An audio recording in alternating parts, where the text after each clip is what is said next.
it knocked out, I mean, a lot of shit. So we're right now trying to get, back up. What up, GameQ? It's so many ads. No, GameQ, it's fine. Get Rumble Premium. Get Rumble Premium, okay? Rumble Premium will remedy the whole ads thing. It's like $9.99 a month or something like that. Yes, you're sharing it out. Make sure you go ahead and share it out. Yes, please share. I'm hoping it doesn't happen again. I'm praying to God that it doesn't happen again. Because, again, the power has been flaky all throughout my town. Yeah. I have faith. You have faith? Well, hopefully. Listen, man, your faith, call it out to the cosmos, man. I need you to do it. So where do we leave off, man? Look, Rumble, it's in the name, right? It's something that we want to go ahead and bring over to this platform. I think if we were to just work towards Rumble and get that amateur boxing kind of like feel towards Rumble, I think that overall we can do some really good work, minus the power issues. You know what I mean? And that's beyond our control. So it happened. All right, what's going on? Phi Give, welcome. What's going on? Dark Melody, welcome. I don't listen to the ads, that's why Rumble Premium. That's right, Rumble Premium. So, what do you think, Khalik, that we can do to help Rumble get, the sport of boxing to where it should be? Well, from a promotional standpoint, all we just got to do is keep hosting events and keep making them exciting. From a fighter's standpoint, all we just got to do is just keep putting belt to ass. That's pretty much it. We keep fighting, winning, promoting Rumble. Hopefully Rumble promotes us. I think it will pick up as time goes on, because the better we get, the better people are going to fight, and it's going to be fireworks by that point. Nationals, Golden Glove states, when all that rolls around, Rumble will be sponsoring us. Well, hopefully. I would love. Hey, Rumble sponsor us. We'll be fighting on Rumble. You'll be commentating. It will all come together nicely. We just have to keep doing our jobs correctly. I and other fighters have to keep fighting and winning. Shows have to just go well. The referees just have to do what they need to do. Judges, same thing. Hopefully, every decision comes our way. Yeah. And even if it doesn't, we get back on the horse the next time and make up for said mistakes. But that's pretty much all we have to do. I agree. Look, we have the know-how to do it. We obviously have the fighters here. We have the audience here. There's a lot of interest in this, right? Because a lot of people in the fight world and a lot of the fight fans are looking for the actual action, right? And I like to look at this like it's we have the NFL, right? Yep. NFL, you have, they're the pros. They're out there. They're, you got all the teams. Go Eagles. Just saying, go Eagles. And then you have your college football, right, which has its own kind of flavor to it. And the way that I see, college football, a lot of these folks that are out there competing, these athletes, they're dogs. Of course. They're dogs. They're like, you know what? No, we want to freaking make this sport. We want to prove ourselves. And I kind of feel like that same grit is in the amateurs in boxing. Of course. Because a lot of these guys out here that live this sport, they understand this sport, and they're out here, just fighting, blood, sweat, and tears to make this happen. To me, it's like, dude, there's a whole nother entertainment element to that. Sure, one can argue that, you don't get the knockouts as much because of the headgear, right? You got a big, bunch of padding on your head. But the mere determination that these young athletes have, it's evident. They want it, and they want it bad, right? Of course. Because the goal is everyone wants to go pro or go to the Olympics, and these one-day shows, in the grand scheme of things, compared to all that we all want to accomplish, it's pretty insignificant. But you still got to show out. You still have to want this, because this one-day show could be the difference maker between you, a promotion company, looking at you being like, we want that guy, or just something different. You got to take each fight seriously. Each fight seriously, because each fight you done doing in these one-day shows, these tournaments, it brings you one step closer to the goal of being the best in the world, a world champion. Your name is in lights. Your name is in lights. You're in the biggest stadiums possible, making the most amount of money possible. That's all this is. Each fight is just one step. Makes you one step closer to the goal of world champion, or whatever your goal is in this sport of boxing. Absolutely, absolutely. I want to go ahead and shout out to FiGive. Thank you for that follow. G Wood, welcome. How you doing? Lady Jax saying, you know, all right, brother, she's going to go ahead and share me out in the community tab. If you guys would love to share us out, please go ahead and do so. We would really, really love for that support, for that love to provide, again, to us here doing what we're doing for the sport. You know, welcome again, and I apologize for any of the technical issues that we unfortunately are undergoing. It's none of our, it's not something that we anticipated happening, but it's happening, so we're working on it. Now, in terms of how often we want to do this, guys, one thing that we're looking at is we want to do this every, like, say, couple of months. One of the things that I teased at my last live stream prior to this one is I wanted to actually become more of a boxing presence in my podcasts. So you're going to see me here in this gym quite often to provide that, you know, that feedback, to kind of like give the perspective of the young fighters. And not only that, but also build up these guys who are looking to get a social media presence. Because, you know, one thing that's always missing out of a fighter's kind of like purview is, well, look, you know, you got the fight, you're training for the fight, but then you're not looking at the business element. And there's a business element how you sell yourself, and that's how some of these guys become the next, say, like Ryan Garcia or Gervonta Davis, you know, or Tommy Fury, right? It's all in the attitude paired with their skill of boxing, right? What's going on, Psycho? Welcome. So, Steve, I know I'm talking a lot. I got a lot to say. I usually do. My audience understands that, and a lot of the fight fans now will get to know that. But in terms of, you know, the not just the discoverability, but also the enablement of these folks, right? We've already identified with Khalik here that, look, there's, you know, we're enabling these influencers to fight as pros, and they're making all this money. Wouldn't that money be best served in a person that is like literally, this is their lifeline, this is their blood, sweat, and tears, this is what they're doing, and literally there's guys out here that obsess over this sport. Would that money be best served to those kinds of folks, so this way they can build and they can become a better entertainer, not only entertainer, but also it's better for the art of boxing? Well, isn't that what the sport is built on originally? What, money? Individuals who dedicate their lives to this, and this is their entire life and livelihood, and those are the best fighters. Absolutely, yes.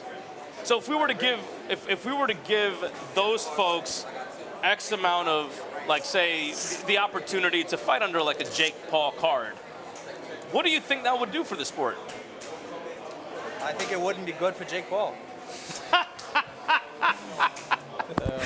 I mean, He's not wrong. he's not wrong. You're not wrong.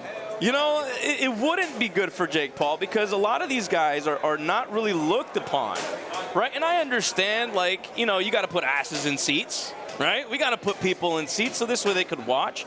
But I think it's not the Island Boys that will do that. I mean, the initial, like, okay, oh my God, it's the Island Boys that fought. Or, oh my God, it's these people that fought. But I think overall, if you were to really highlight the art of boxing, that's what we're looking for. I think that will put more asses in seats than just a name. Even better, we could put one of these fighters in the ring with one of the Island Boys. They wouldn't last. Can you imagine? Hold on, let's ask a question real quick. So, Khalik, if you were to be in the ring with an Island Boy, or both of them at the same time, how long would that fight last? Well, in a professional fight, it's 3 minutes each round. So, you know, if we do novice amateurs, 2 minutes a round, I can get each of them out in a minute. In 1 minute? 1 minute each. Not less? Nah, because, you know, I need to get warmed up a bit. I need at least 30 seconds to just get my blood flowing, and then 30 seconds put one out. So that's what I'm saying, like, and that's interesting. That you just want to feel them out, kind of thing, right? No, not feel them out. I just need to get warmed up. I might dance around the ring, just loosen up the shoulders. I could probably fight them both off the couch, no camp. Honestly. Jeez, just off the couch.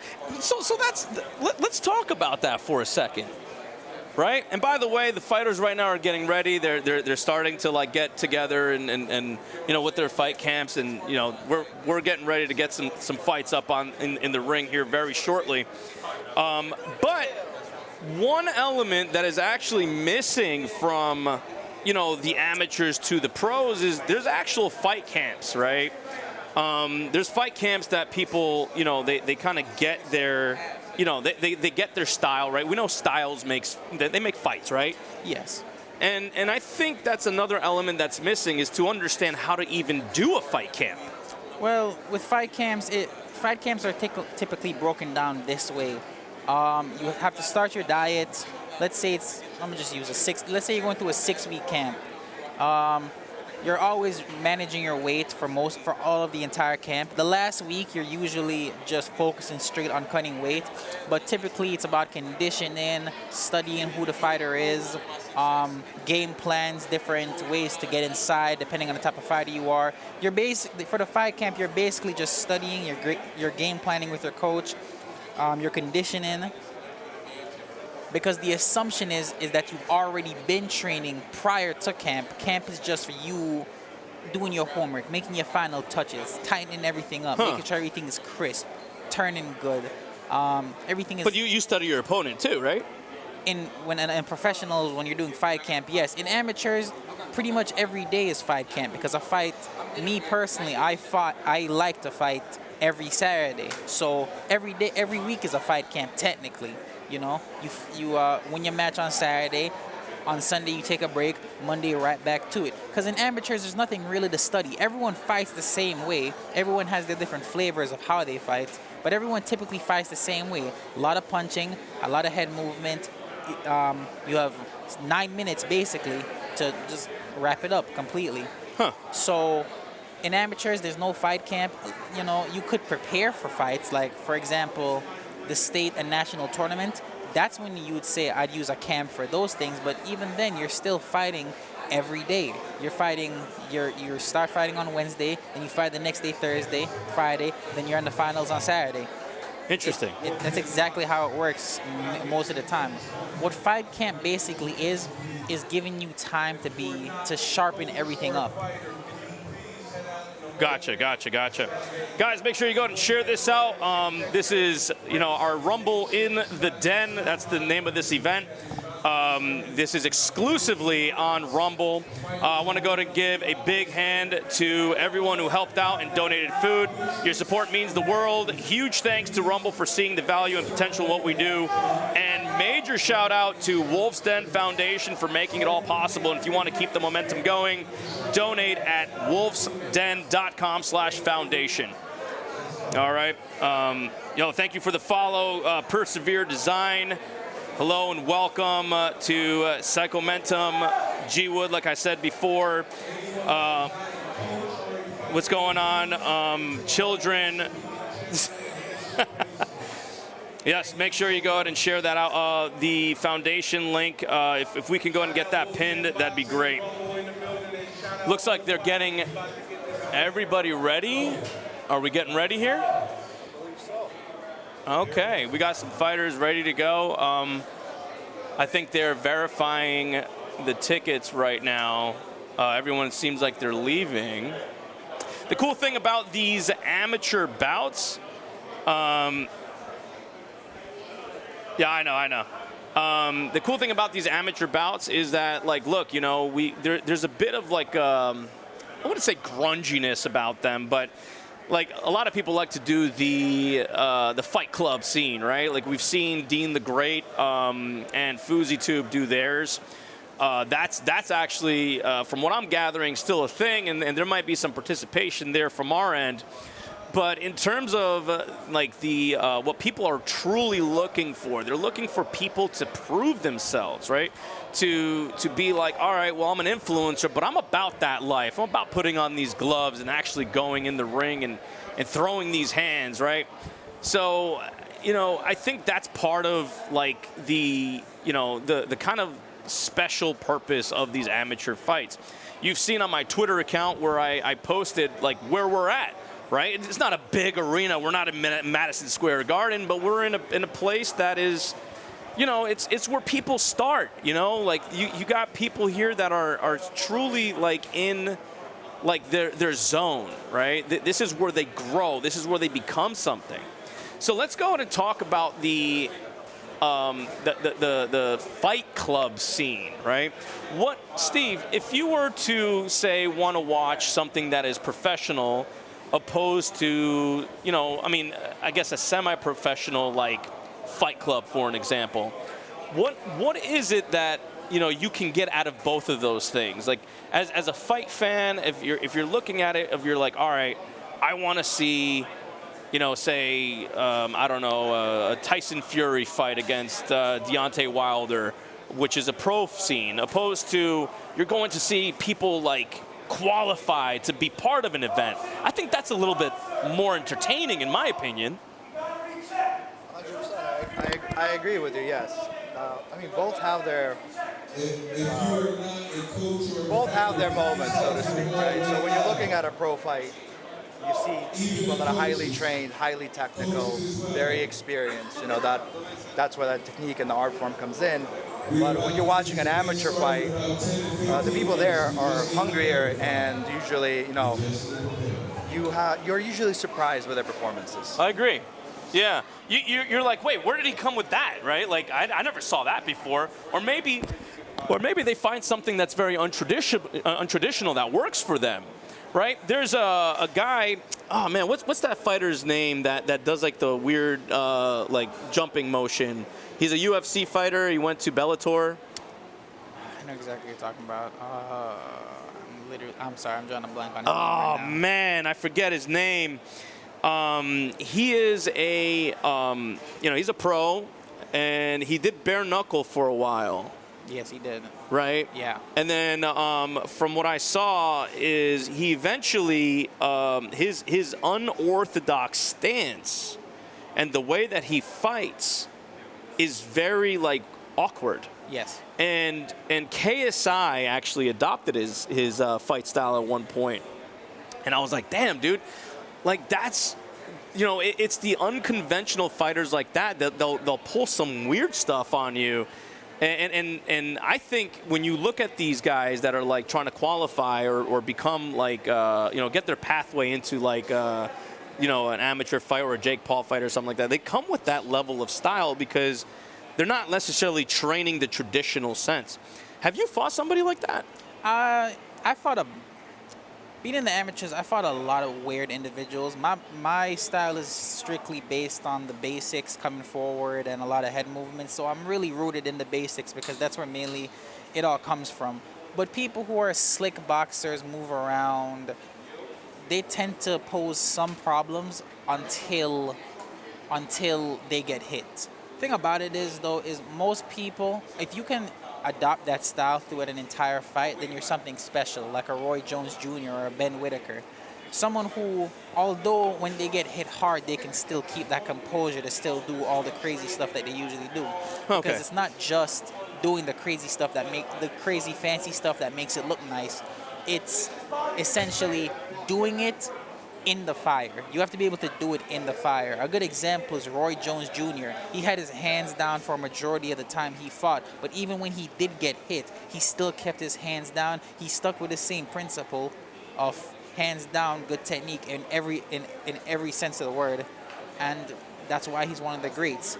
Because he was able to adapt and yes, that's the whole point, really. You have to be able to adapt. Although my style is very simple, very straightforward, it's still something that you have to get used to, because when someone's pressuring you as much as they are, as much as I do, it gets overwhelming.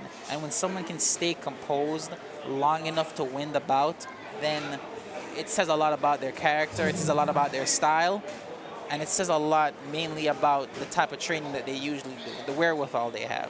I see. Yeah, I mean, styles makes fight. They make fights. And when you're in a situation where you have folks that are not traditional, but then they have, hold on one second. When you have like a bunch of again, people that are not the orthodox, where they don't give you like the traditional the combinations, right? Like, I think that's where where somebody could put you in deep water. And say if they have the style that is like super it's too much, right? People like they're putting too much pressure on you. I remember I saw the fight where Anderson Gibb, he's a influencer boxer, right? He fought against Jake Paul, and he was very awkward himself. And he always said like, "Oh, I'm awkward. I put a lot of pressure on," right? And he's a good influencer boxer now, but back then that pressure didn't really serve him too much against Jake Paul. Well, there's a difference between bringing pressure and walking someone down. When you're bringing pressure against a good fighter, it has to be smart pressure. You can't just jump in. You gotta use your hands. You gotta block. You gotta punch with them. When you're a pressure fighter, your goal is to get exchanges. Like if they throw their two and you throw your two, both probably will land, but you gotta have that confidence that yours is gonna land harder, cleaner, and you're gonna follow up with another punch right after, and another one, and another one, and another one, while moving your head, while you're basically trying to break them down. I see. The whole point of it is pressure is not just walking or following someone around in the ring. The whole point of pressure is to break them down physically and mentally. You gotta drag them into an uncomfortable place. And if you can drag them into an uncomfortable place, if they don't want to be there, they'll show they don't want to be there, and they'll avoid it, and you'll win. That's the whole point. That's what everyone in Wolf's Den does. I pressure fight, Bam pressure fights, Ivan pressure fights. We all break down our opponents because we only have 9 minutes to do so. So right. If you can do that, if you can do it in the first round, you should be good. Yeah. That's look.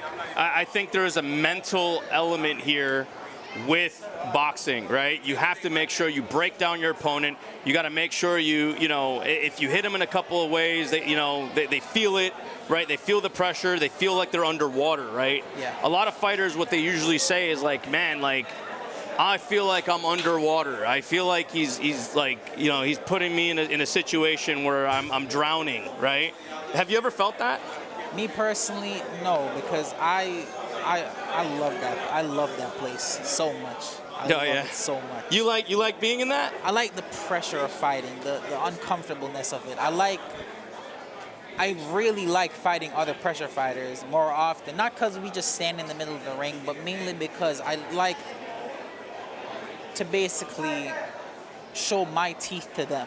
Oh, yeah. I want to show that I want to show them and show myself that these deep waters that we're in, I'll drag you deep.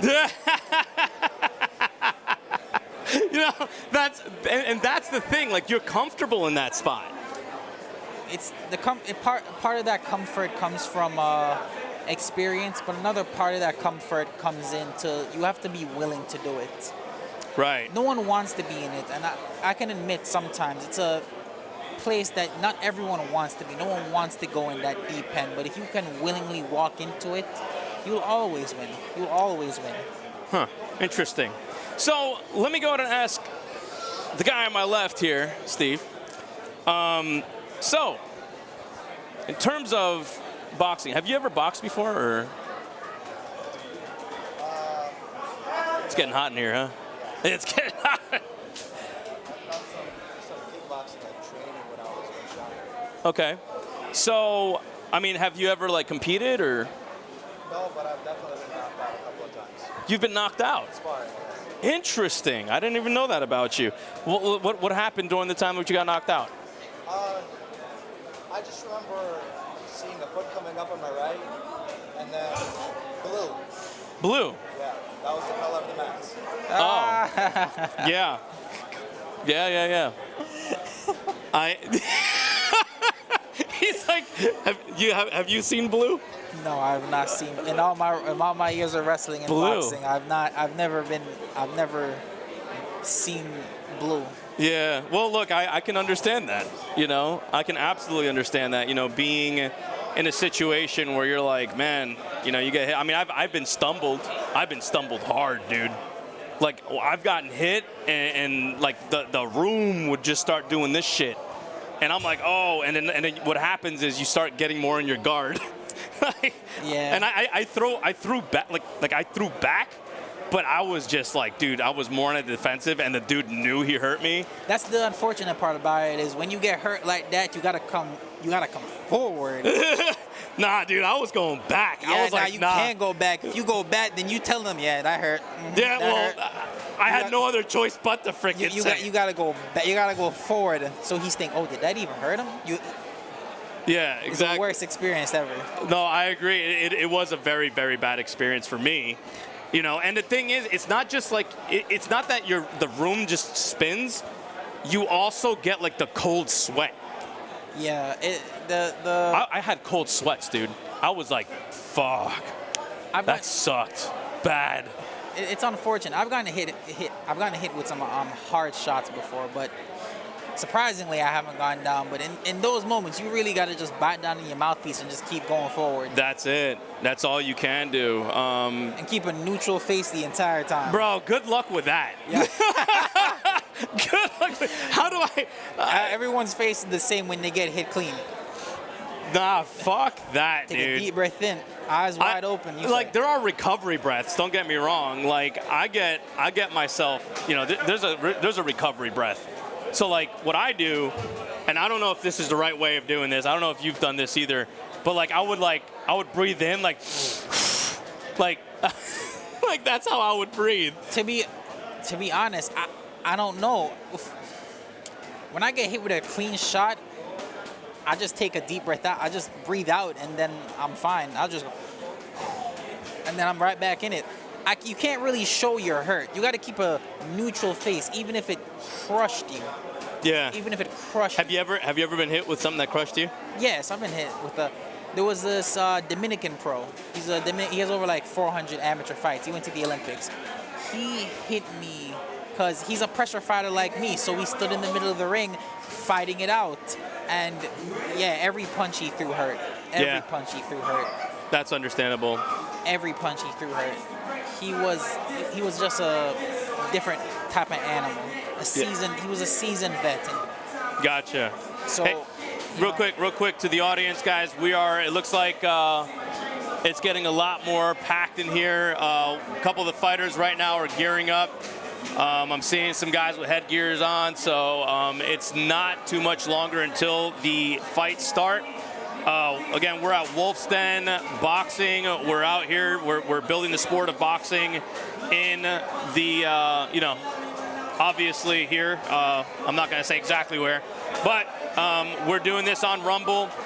Rumble.com/Joker Effect. That's where we're doing the broadcast. Make sure you go and share that out everywhere you can. Because we're trying our best to build the amateur part of boxing, right? We did this last year. Last year we had a really good turnout. This year it looks like it's getting even more packed. There are beads of sweat on my head. I know your sweat's a little bit hot, right? So yeah, we'll make sure we do this for not just the platform, but also for the people that are here trying to be boxers, right? Doing the actual sport, not playing the sport, doing the sport, right? There's also a bunch of trophies here from what I'm seeing. I took a picture of them earlier and I posted that on social media. What does that do? Like, does that just give you kind of like if you have another trophy, does that like make you in a prestigious way, or like? It's confirmation that you're doing something. You know, it's confirmation that you're doing well in something. any piece of hardware, whether it's a medal, a belt, a trophy, maybe a even certificate. You know, as fighters, we're getting punched in the face. You got to be a different type of person to enjoy it day in and day out. But, You ain't wrong. but Dude. you know, on the moments that you do doubt yourself or you're down on yourself, you can just look back at it and say, okay, no, that's mine. That trophy is mine. I won it. I won that trophy. I beat the person in front of me. So it's a confirmation for you to keep on going, which I think it's what it should be, honestly. Right. Because Right. realistically, the only thing that matter, states and nationals. But if you can physically see the progress that you're giving in, then it all works out well for you. Gotcha. All right, as we could see, like I said before, we are, you know, it's getting crowded in here. We got quite the attendance. You know, the show there's a lot of people here, right? And it's just getting more and more packed as people are funneling in the room to watch. Yes, there will be a musical guest. There's going to be someone that will, you know, have a halftime show. There is a halftime show in between the bouts. I think we have about 8 bouts, from what I'm gathering. Yes, as far as I know, 8. 8 bouts. So if it stays that way. Yeah, I mean, look, in the amateurs, unfortunately, we're in a situation where we're at the mercy of people's schedules.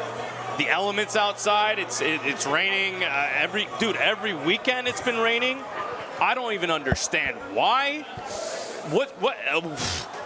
Like, I've been trying to do things like you know, events and whatnot for a while, and it's like, dude, why is it every weekend it's like raining? And that contributes to people not wanting to show up. It does. But low key though, it sets the mood though.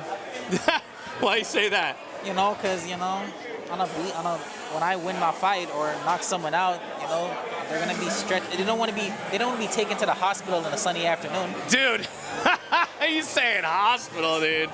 Oh man, that's where you want to put him, huh? You want to beat him down? Of course. Have you had like a person that is you know, like a rival?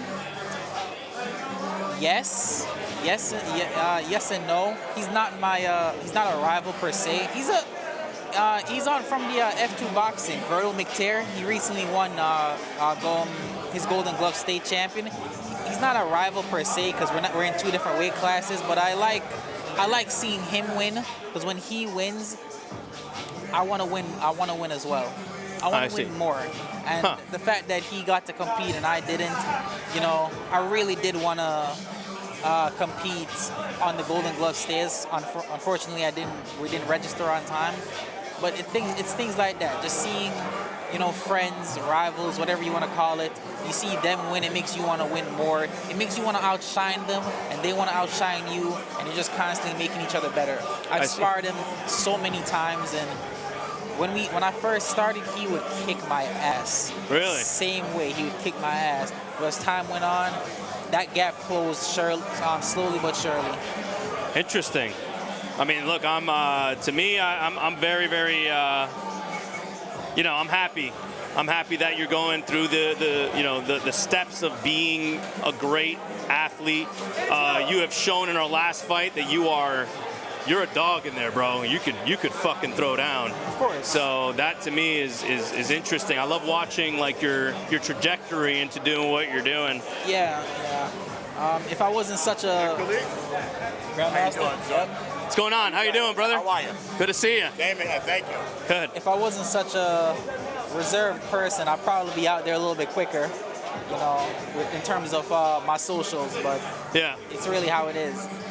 So in terms of the fight camp and the fight game, you know, seeing these guys just again being ruthless, right? I think, Steve, if you were to go back into this, which I think there's for us guys that are a little older. Yeah, the things are a little bit. The blue mat might give him flashbacks. Dude, honestly. I'm thinking about the blue mat, dude, the color blue. What do you think for older guy, right? Like I might want to get back into this sport for like maybe a last hurrah. But for older guys, like, do you think it's possible for me to get back in this? Anything is possible. like, bro, how much time you want to dedicate to this, right? Okay. Look, man, from what I know, there's actually 40-year-old leagues that are out there. I forget what they're called. What's up, man? He also fought last time, right? Oh, yeah. Yeah, he got a Go, knockout, shout yourself remember? out, man. I'm on Instagram, Bleacher Breakfast. You said Bleacher Breakfast? Yep. Oh, okay, Bleacher Breakfast.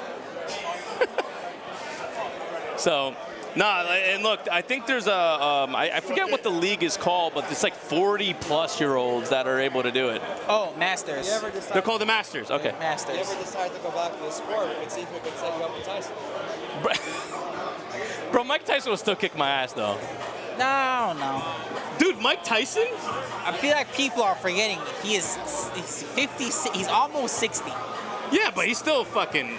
He's still a tank. He still He's knows still a his shit. tank, but he knows his stuff. But he's still 60. Huh? There's the answer. Mike is 60 and he's still doing it, so So should I do it? Should I? look deep into your heart and see. Dude, I don't know, man. That's. I mean, Mike Tyson. Let's go. What's good? I mean, you think you'll never accept that? I think he's fighting someone. Is he? I think Mike Tyson's fighting someone, like another person in an exhibition match. Oh, that's cool. I forget who it is though, like another like older fighter. That's cool. Yeah, it's not Jake Paul, but it's like, another older fighter. Since they're fighting, so I might as well see him fight Roy Jones and Evander Holyfield again. Yeah. Yeah. Do you think? Well, I think that would be a good fight, him and Evander, if you were to fight him again. Now, yeah, maybe. I don't know. I would watch it. I don't know what place Evander is in right now. All I know is, believe it or not, he was my favorite fighter over Mike Tyson. I really do like Evander, real deal Holyfield. Right. I appreciate the follow, Tube, Grobohead. Thank you for the follow. I appreciate it. When can we expect the fights to start? We're still waiting for them to get finalized, to get their hands wrapped. There's a specific way that they got to get their hands wrapped in front of officials because this is a sanctioned fight, right? It's by USA Boxing, so everything has to be by the book. This is going on the records. It has to have some form of mediation there. How's it going? GameQ says we had a power out. We had 2 power outages, unfortunately. So I'm hoping that we don't continue having power outages because, damn, that's annoying. Yeah, things got to go bad before they can go good. That's true. That's very true. All right, so look, guys, if you're not sharing this out, again, we're working with Wolf's Den Boxing. Rumble is the platform we're doing this on. It's rumble.com/Joker Effect. For anybody who is streaming this, I know there's a bunch of people that wanted to stream this on other platforms, which I gave permission to. However, for us, we are streaming this live on Rumble. So if you don't have a Rumble account, if you don't have a Rumble Premium, I would tell you to go ahead and get Rumble Premium. You don't have to worry about ads at that point. You can also get access to exclusive content. So there are channels here that are on Rumble that do membership-only content. I believe Rumble Premium bypasses that, and it allows you the opportunity to watch that kind of content. On this channel, we're also planning on doing the same thing. So we want to get exclusive content on this channel where we'll interview boxers like Khalik here, or we'll go to other gyms and we'll do some really cool content with those gyms, maybe have a gym versus gym battle. Stuff like that where we'll be able to showcase what boxing actually is. Moreover, there's going to be something else that we're going to do on this channel, and we'll be in partnership with some interesting influencers that you all know and love to do some fight clubs. And these fight clubs will be, just people sparring under very, very controlled conditions, not things that are illegal, very legal, very oversought. They'll be in gyms where they do these sparring so they can showcase their talents to fight on cards that you're seeing here, right? You'll see them on, Wolf's Den based or Wolf's Den featured fights, and we'll bring them on over here to Wolf's Den, and we'll put their talents to their, to whatever. Like, we want to make sure their talents get showcased, right? And then we'll see if they're really about that life. Because again, more than enough, we're seeing these fighters out here thinking they're pros, but they're really not. So, anyway, how you feeling about today? Do you think the fighters are going to be a great entertainment for our audience? Oh yeah, this is gonna be a fantastic fight. We have our very own Christian Roman, Bam Wolfden, the 4th bout. He's gonna kill it as usual. We got Angelo, we got Lenny, and we got Rob. Rob and Lenny are just two big guys. Lenny usually gets the knockout. I'll see. Wait, knockout? Yes, he puts. Even with headgear? Even with headgear. He hits that hard. I spar him a couple times. I don't like sparring him, but I spar him. Wow. But this should be a good, entertaining 8 fights. It's a bit disappointed that I didn't get to fight, but besides that, it's fine. This is usually how it goes. Next week I'll fight again, and then whenever they throw an event again, I'll fight again. I did make the offer to fight up a weight class, but they did not take it. Well, I don't think you can. Either way, I could stuff my face for like a cool minute. What, you can gain 10 pounds in like an hour? I've been doing this for years. I've been cutting weight and putting on weight for years. I know what I have to do. What kind of metabolism do you have? It's the type of metabolism that gave up on me a while ago. My body realized this is the sport we're doing, so it was like, you know what, do what you want. Jeez, man. I wish I had that kind of metabolism. Where I could just like, let me just eat, this kind of food right now and get 10 pounds. Can you imagine having that kind of metabolism, dude? I would, jeez. Yeah, it's almost as hard to hear. Believe I was about 185 last week. Now I'm 170. Well, hold the phone. Did you just say you were 185 last week and now you're 170? Yeah, I look great, don't I? How did you lose 15 pounds? How is that healthy? I water loaded. You drink a lot of water the week prior, and then for that 1 week, you're just sweating constantly, almost to the point of dehydration, but you're sweating constantly, and then 170 on the dot. Jeez, man. I don't, man, it's good being young. It's not young. It's not something you should do. It kind of is. Right? It's not something you should do. Huh? It's not something you should do. It's just that, when you want to win so bad, you might as well just put your body through hell. You won't deal with it until you're 40 anyway. And that's the part that I can't do, man. Like, and again, back to talking about like how influencers are trying to be amateur boxers, right? Like, there's a lifestyle here. Like this guy literally trained his body to be able to lose 15 pounds in 1 week? How long would that would take me a decade to achieve, right? Maybe more than that. There are medications for that. Yeah. What, Ozempic? I wouldn't take Ozempic. I mean, listen, when you're cutting weight, it sucks. There's no doubt about it. But it's just all for, it's the weirdest thing. All of us train, everybody in this gym trains day in, day out for, unfortunately, 9 minutes. It's only 9 minutes. You're training day in, hours a day, 4 hours, 8 hours a day, only for 9 minutes of your life. Yeah. So, but those 9 minutes, they're the best 9 minutes I could ever say.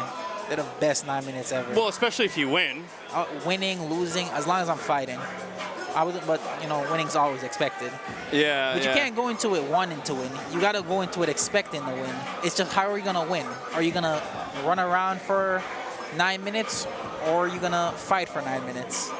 That's true. That's true. And a lot of fighters, they tend to run.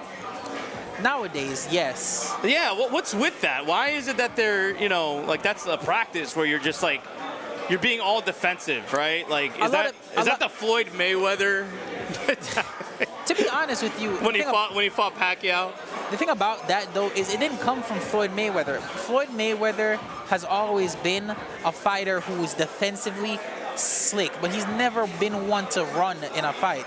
Even with Pacquiao. Didn't he run away from Pacquiao? I mean, Pacquiao's a come-forward fighter. I don't know what else you do against him. You know he's fighting again, too? Yes, he is fighting again. Mario Barrios, I think it is.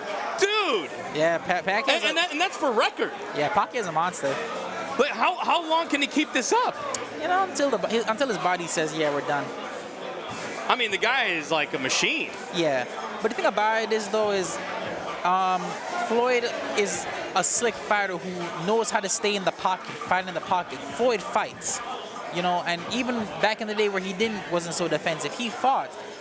He was just someone who prioritized his defense because A, he had brittled hands, he was going up a weight class, and he was older.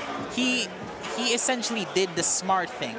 However, fighters nowadays are trying to replicate what Mayweather did when he was older, when they're in their prime, which is not how it should go. Right. You know, you can't replicate a defensive style. Everyone can't be defensive.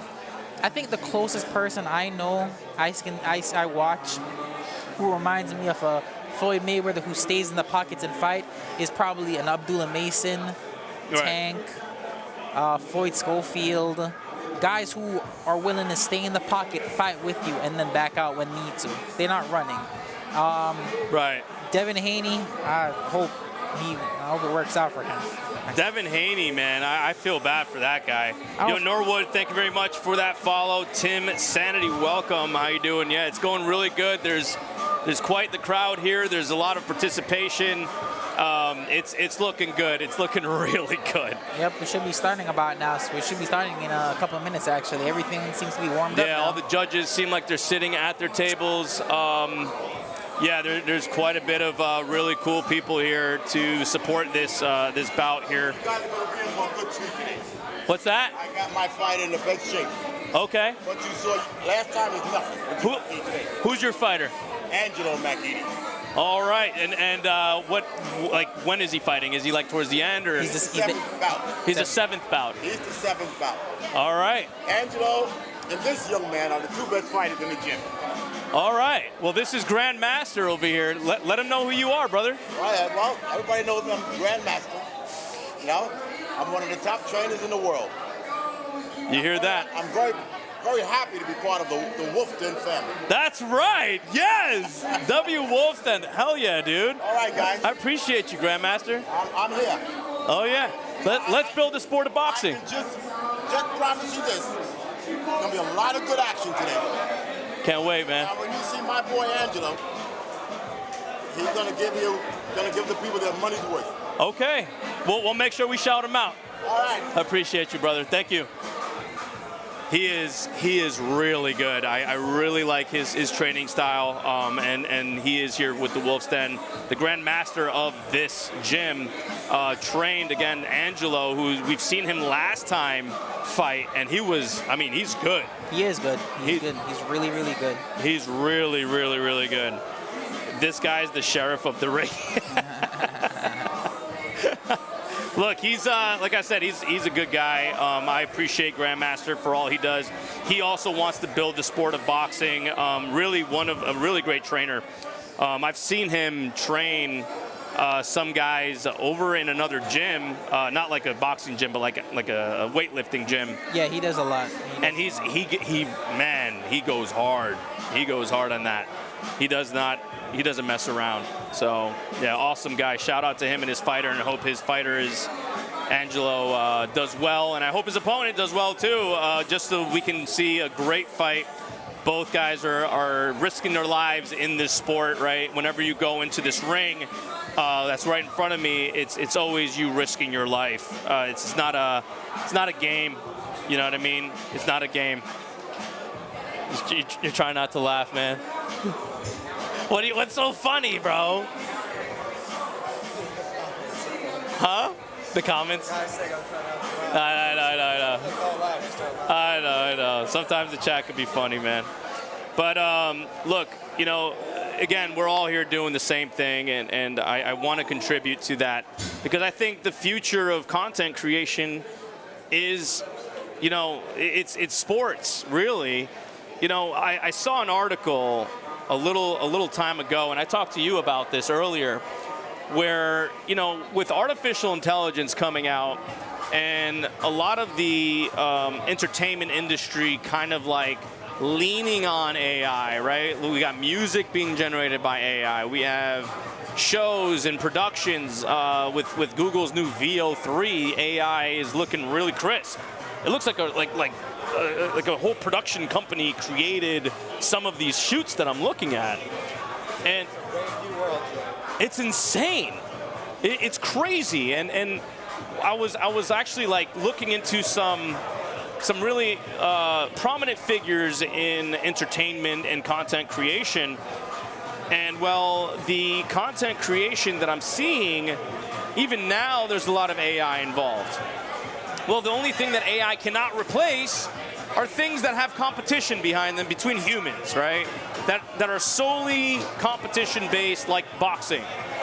So I believe that boxing, MMA, or any combat sport will be something that will essentially be more of a focus in, like, say, these live streaming worlds, right? Or like, you know, whatever production company that you know is producing these bouts that are happening.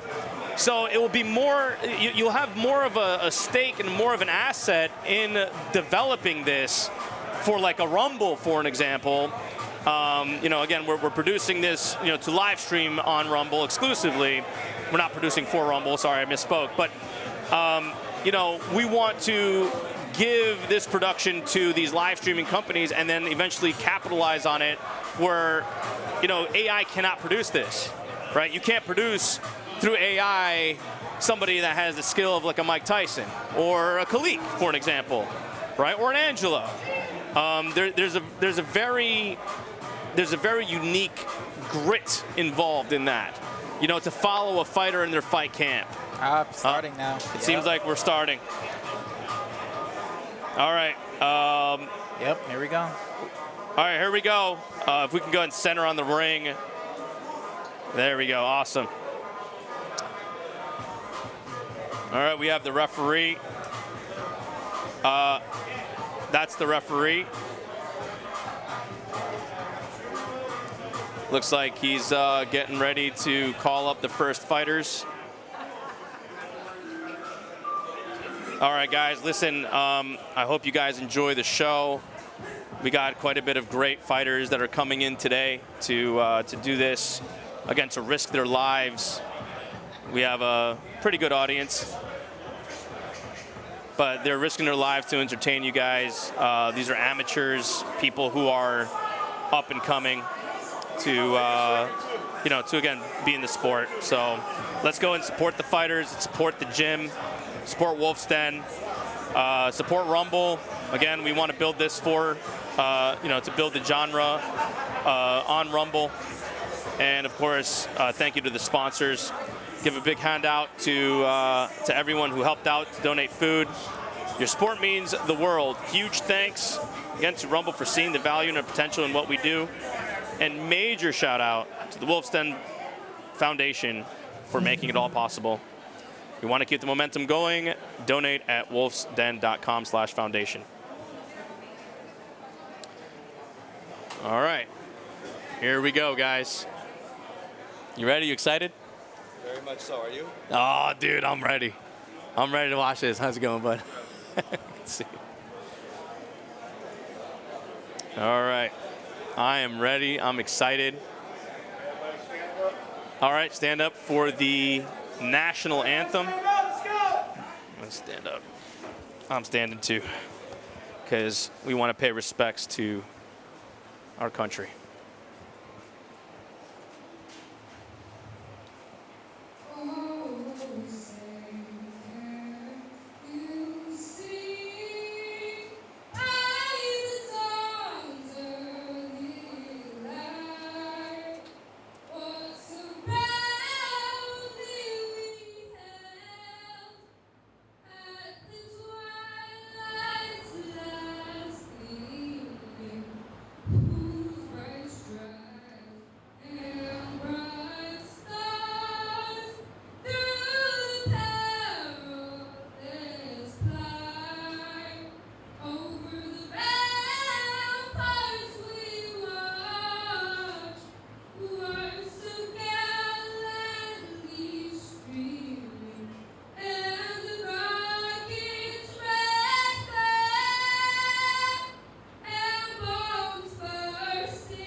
USA!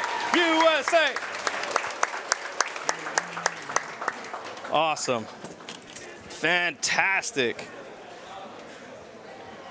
All right, as we know, we make sure we do our national anthem prior to all of our events here at Wolf's Den. Fantastic performance. Takes a lot to go up there and do that.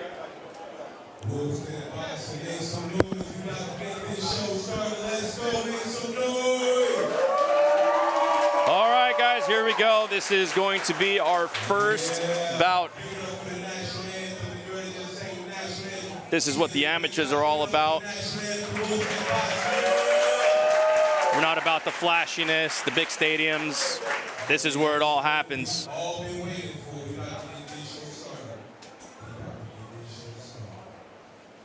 It's awesome seeing these young athletes, huh? It is. It's fun. It's going to be a great time. Can't wait for it.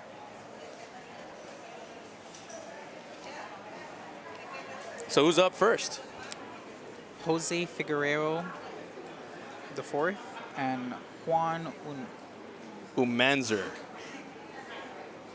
And Jose is from, it doesn't seem, he's unattached. he's unattached to any gym, but Juan Umanzer is from Lions Den. Ironic, right? Interesting. Lions Den in turn the Wolves Den. Awesome boxer, Jose 149. Huh? Not Jose gotta win. Fantastic. We need Steve on the mic. You got fans, man. I could give you my headset if you want to talk to them. Next time I'll have a headset as well. Oh, okay. Yeah, we were supposed to have 3. We got some great fighters in the building tonight, man. These guys have spent months, days, seconds, minutes, hours training hard.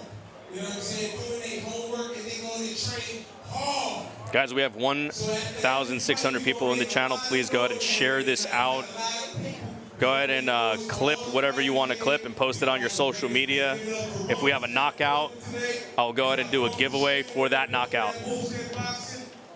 Once I see it online, I'll give away $100 to whoever posts it, or a random person that posts it.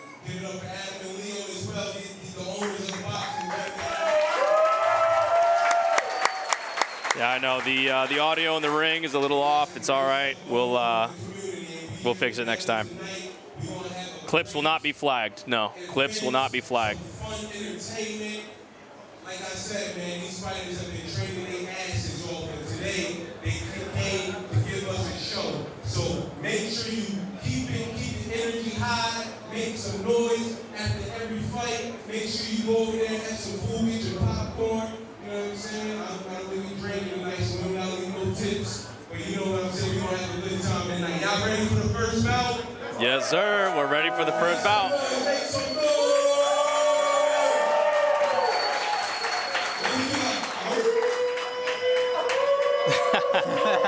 Hey, let's go.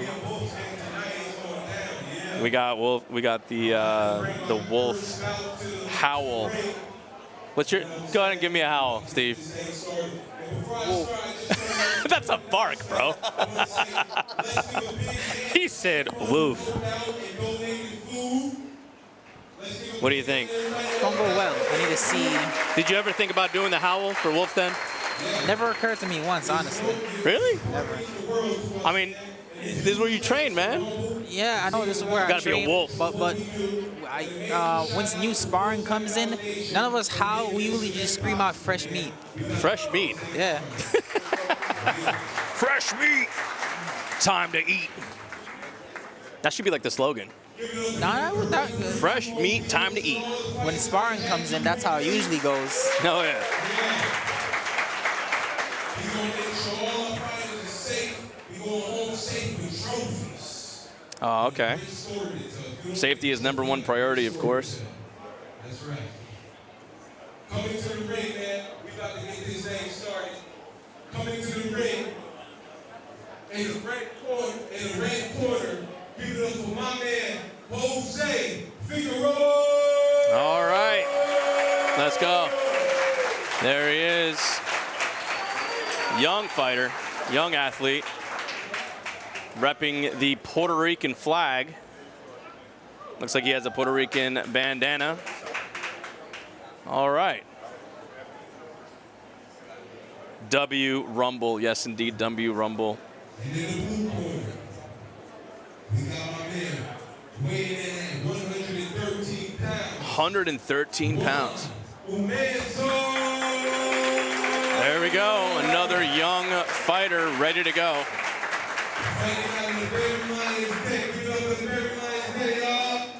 Fantastic. We got to get this show started. Let's go. Sit tight, get your popcorn. Who's gonna box? Boxing is back. Yes, indeed. We're bringing it back. All right, here we go. Jose Figueroa versus Juan Umanzer. I'm hoping I'm saying that correct. All right, everyone.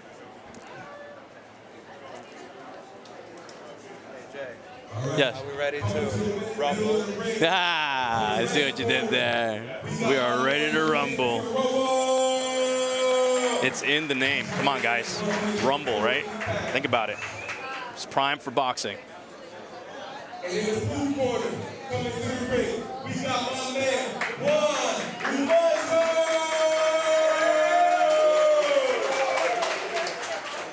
Let's go.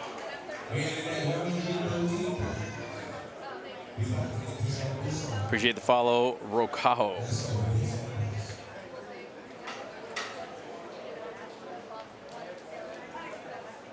All right. Ready to call out some combinations? All right, let's go. They're starting out pretty quickly, as they are with the lighter weights. They're just firing Jeez. shots off. Firing off the shots. Looks like if Break 'em just up. a flurry of combinations on both sides. Nice drop, too. That's a fight. That's a fight. Jeez. The speed on these guys. Yeah, they're starting out pretty quickly. Very fast. Looks like red, the guy in the red gloves is tiring. All right, they're tied up.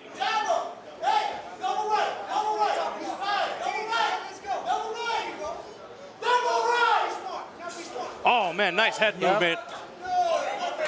Blue gloves, nice head movement. Nice combination to the body. Left hook upstairs. Juan seems to be finding his rhythm very well. I find that these fights always have like a very explosive start and then eventually it just starts to wild. Ooh, nice left hook. It's basically a way of, you know, Nice right hook. Nice left hook from Blue. Blue seems to be landing the better, cleaner shots. Yeah. However, Red is coming back slowly but surely. If he keeps on attacking to the body, he could break him down. Agreed. Nice body shots with Red. Down at the bottom. Right hook up top. Very explosive combinations. These guys, usually in the lower weight classes, are very fast. Oh, nice hit from the guy in the blue. Red gloves is tiring out and slowing down. It looks like blue gloves is doing a lot of work. Wow. That was an amazing first round. That was, wasn't it? This is what the amateurs is about, guys. You know, they're really digging deep and trying to prove what they're about. So the blue gloves, is that the blue corner? Yes, that's yeah. yes. Okay, so that's how they're doing it. Okay.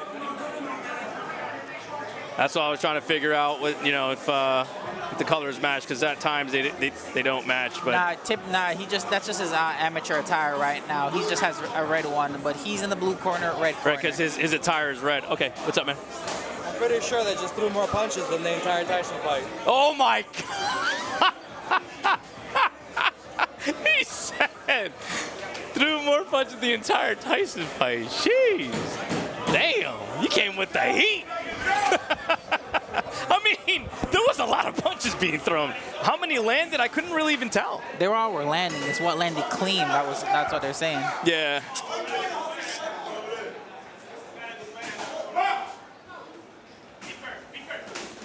Ooh, nice. So it looks like red corner is throwing flurry to the body and then one hook upstairs, and it's landing. It's landing pretty good. Blue corner is really, really, really putting up the heat. It's a bunch of body shots and then a couple to the top. Oof, nice left hook from Blue. Another left hook from Blue. I'm not seeing a lot of jabbing though. Why Yeah, they're both not jabbing a lot. They both just want hooks. Well, you got to set up hits. You know what I mean? Red has the pressure a bit more, come to the body and more. Yeah, I'm noticing it's just all hooks to the body and hooks up top. Ooh, nice hit from Blue. Nice left hook from Blue.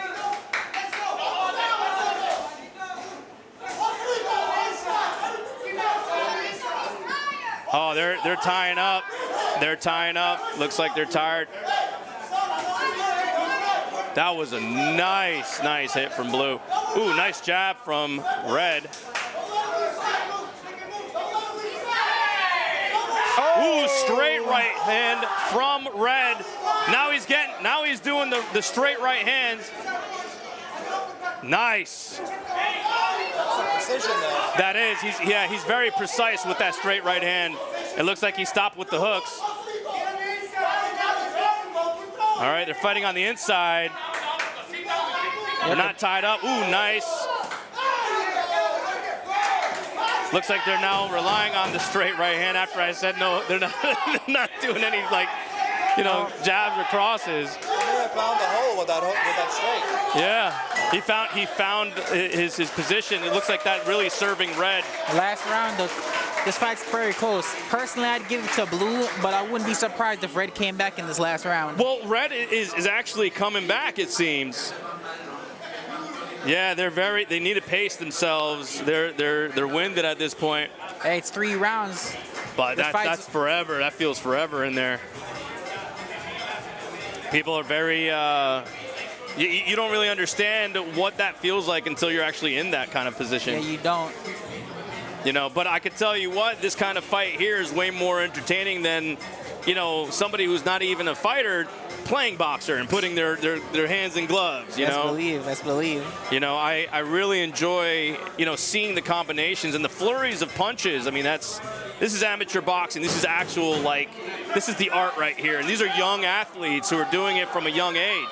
So now you're seeing what it is to be at this level as these young, you know, fighters are. Ooh, nice combination again to the body. Ooh, nice left hook. Nice head movement from Blue, but it's tiring him out. He's putting a lot of weight on that front foot. He needs to pace himself. He's trying to go for the knockout, but I think he should really focus on getting the points. Ooh, nice uppercut from Red.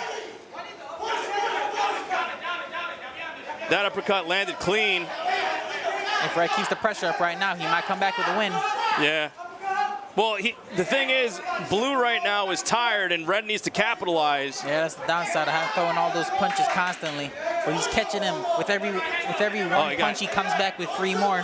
Right. Red needs to capitalize, and he's not capitalizing on Blue getting tired.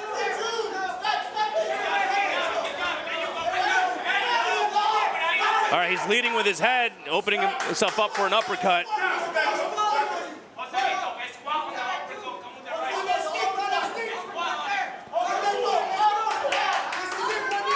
Yeah, it looks like Red's punches are just slowly diminishing, and Blue is tired as well.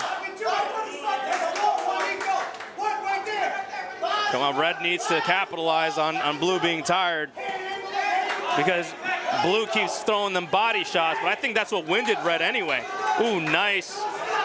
Just missed that right hook from Blue.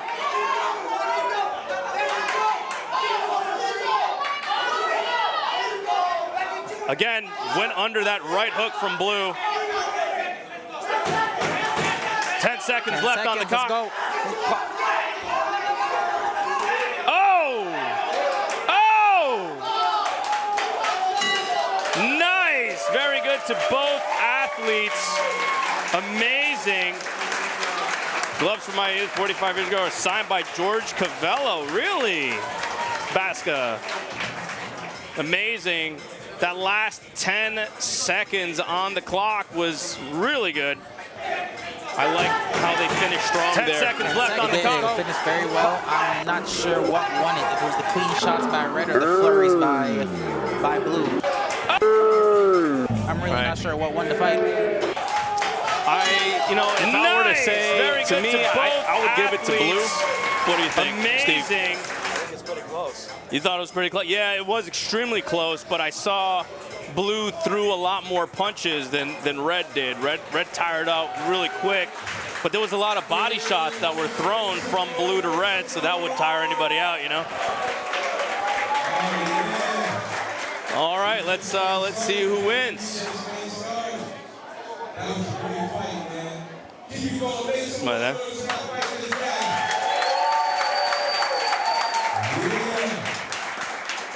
Awesome.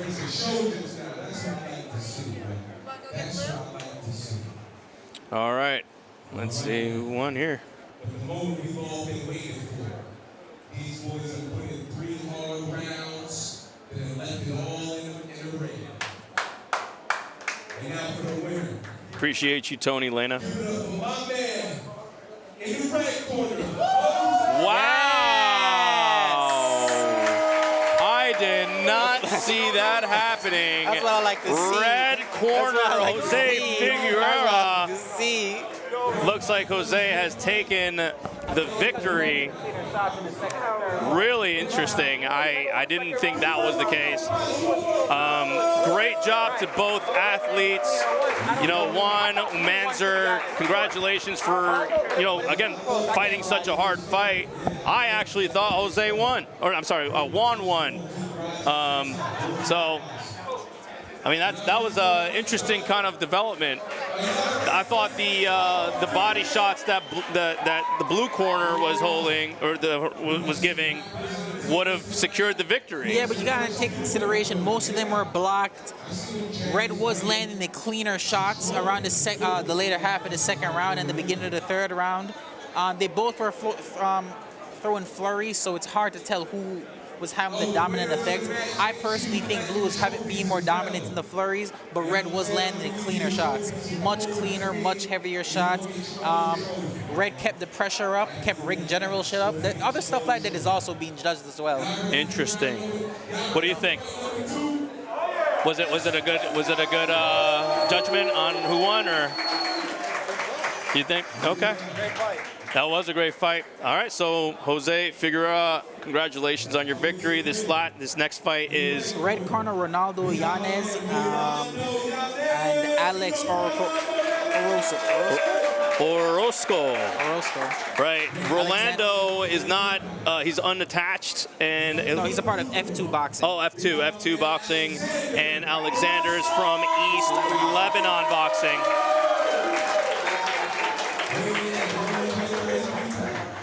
All right, here we go.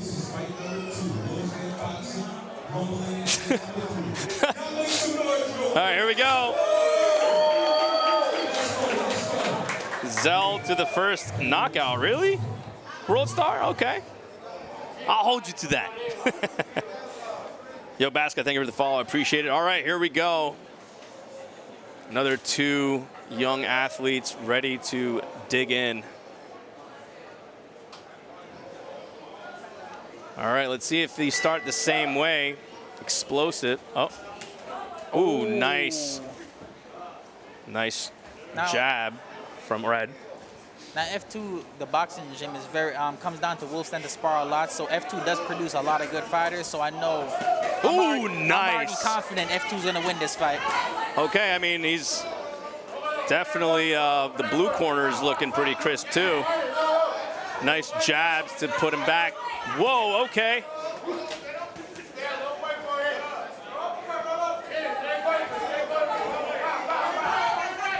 Nice combination there by Red. Oh, Missed him. right Oh, corner. nice right there by Red. Red corner just has to stay composed and stay strong. He'll win this fight. Yeah, I kind of feel as though he has more of the setup. Red looks like he's setting up his combinations. He just can't let Blue get in his range or rhythm. Right. Although, oh, okay. Slip. All right, that was a slip. Although I kind of feel like Red is pushing more into his punches. He's not really hitting. He needs to stop pushing into his punches and actually hit. Blue is being way crisper with his combinations. Yeah, Blue's fighting his range now.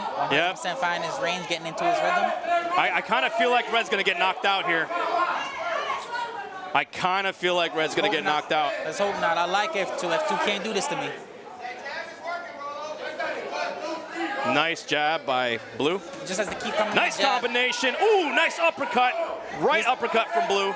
He has to keep coming in with a jab. He's lacking in his jab. If he doesn't start using his jab now, he's done.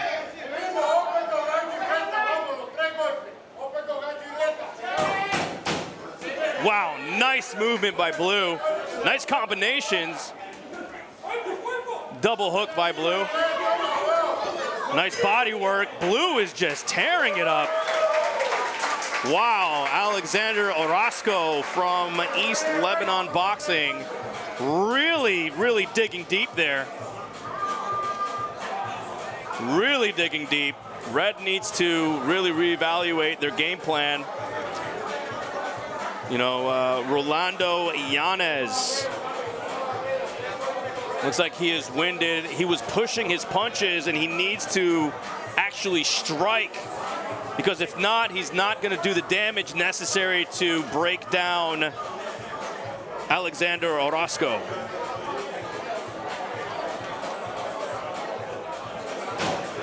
Wow, nice movement by Blue. Nice combinations. What an awesome Saturday. Double hook by Blue. If you're in the, East Coast, it's been raining like crazy. Body work. Blue is just tearing it up. All right, here we go. W Rumble, W Rumble. Here we go. Guys, this is being broadcasted exclusively on Rumble. If you can go and share it out, would be great. Nice body shots by Blue, really tearing down Red. Rolando, oh, that was a really hard hit. Blue is just tearing down Red.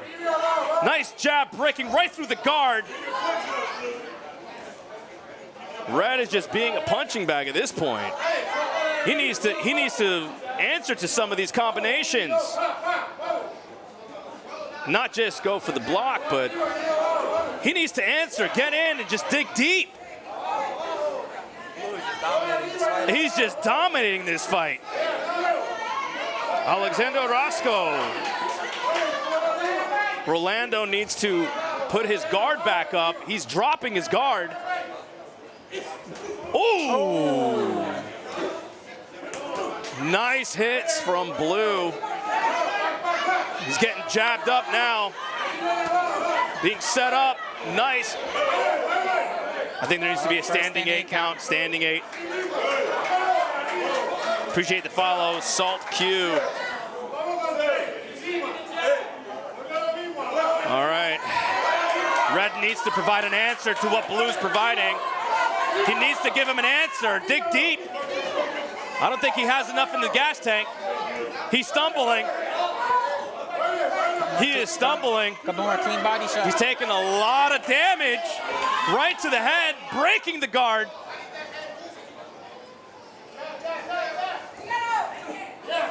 Rolando needs to answer. 10 seconds left. Huh? 10 seconds left. Yep. He needs to survive at this point, and he needs to come back with a game plan. I hope his corner gives him a better game plan, because this is just a domination from Alexander Orozco. What do you think, Jay? Are we going to see a knockdown next round? I think this is going to be a knockout. To be honest with you, if Red does not have an answer and the amount of really heavy shots he's been taking, he's going to get knocked out.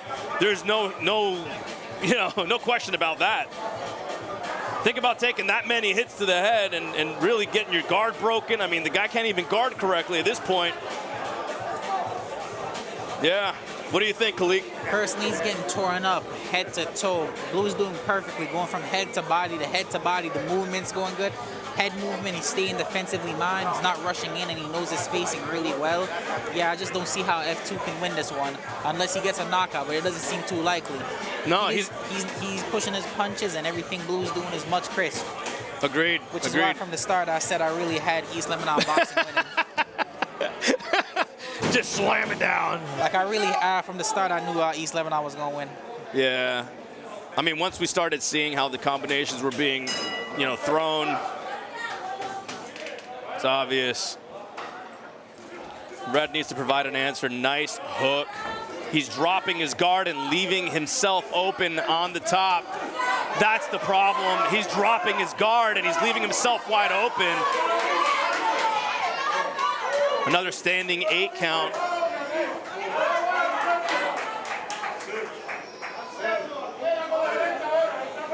And he's standing in there. Rolando, he has a lot of heart as a young athlete, but he keeps pushing his punches. He's not providing any damage doing that. And he's leading with his head as well, which is an issue. Again, these are things that need to be ironed out in the amateurs. And the good thing is he's getting the experience, and when he gets back to his camp, and it's over. It is over. I told you. Well done to both athletes. Amazing fight, I agree. Alexander Orozco is the victor of this bout. And congratulations to Rolando for going in there and giving it all he got. He will go back to the drawing board, no doubt, and he will make sure that he will deal with whatever learning opportunities he can from this, because you always learn from every fight, regardless. You do, but in times like this, you have to sit back and reevaluate how bad do you want this, because these are fights like this, losses like this kind of define who you are as a person. Yeah, I agree. Really great performance on both sides, but the victor is Orlando Orozco from East Lebanon Boxing. Congratulations to both fighters.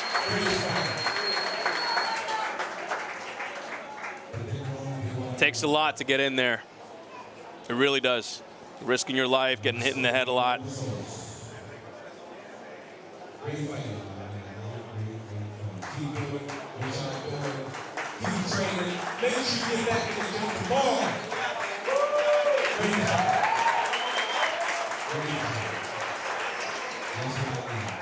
There we go. That's how it's done. Guys, if you don't have a Rumble account, or if you like to watch without any ads, consider, getting Rumble Premium. Congratulations to Alexander. But consider getting Rumble Premium. It's ad-free viewing. It's about, I think, $9.99 a month. And you get access to exclusive content from all of our content creators. We have a lot of genres. We have boxing, as you can see here. We have political content. So if you like news, the White House streams with us here on Rumble. We also have gaming content here on Rumble, and casino content. So if you like that kind of stuff, we have a lot of it, and we're building more and more as the time goes by. So appreciate you all here watching on Rumble. Consider following the channel, liking, and sharing this out to your family and your friends. So, good. Yeah? I told you, man. This Saturday is going to be fun. I told everybody. They're like, well, what are you doing, Joker? Well, guess what? We're having fun today, right? And we're actually going to be doing this every couple of months. All right, this fight right now, I've sparred at this guy's gym multiple times. The guy in the red corner, I sparred at his gym up in Newark multiple times. He's a great. What's his name? That's a good question. Joe Kelly from Dorca. Dorka. All right. And then we have Yadil Imizami From also East Lebanon. from also East Lebanon Boxing. All right. Both these fighters are 15 years old, surprisingly. Yep, it is a serious event, guys. These young athletes are here showcasing their skills. They're here to make a name for themselves. These are the next people who will be in the pros one day, right? Whether it be these guys or another bunch of amateur boxers, but we're doing justice for the sport of boxing. So.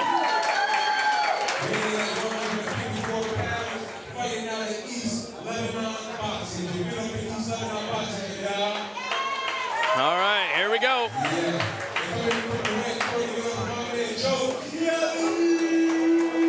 Well done. Who do you got? Red corner, Dorka. Okay. 100% Dorka. Who do you got?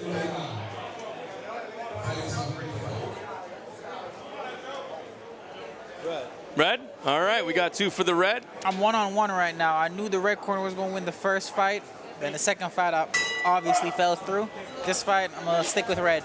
Ooh, nice combinations. Looks like blue corner is filling out his range. They're both Nice. long. They're both long fires. It's going to be a sharpshooting event. I like the leg work. Leg work on blue is looking good. Leg work on from East Lebanon seems like it's all pretty good. Yeah, they seem to be really good slick boxers. Yeah. Red seems more in his own pocket, not trying to extend, figuring out his range. Using the jab to figure out his range. Now they're fighting on the inside, tying up.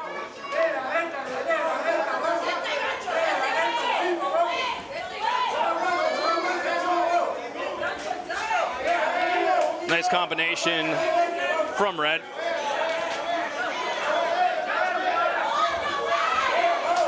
We got a nice combination from Red. Red doesn't seem like he's actually going in with his punches.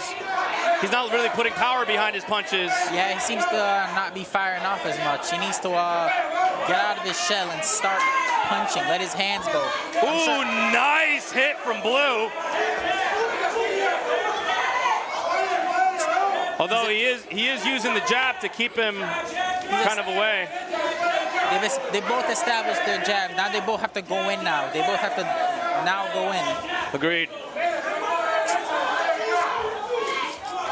Ooh, nice combination from Red. Although he doesn't have power behind his punches. It's not about power, and sometimes as long as you can get the punch off. Right, I think he's going for points. Up. Nice head movement from Blue. Oh, nice hook from Red. Oh! Red is dropping his guard. Red was dropping his guard.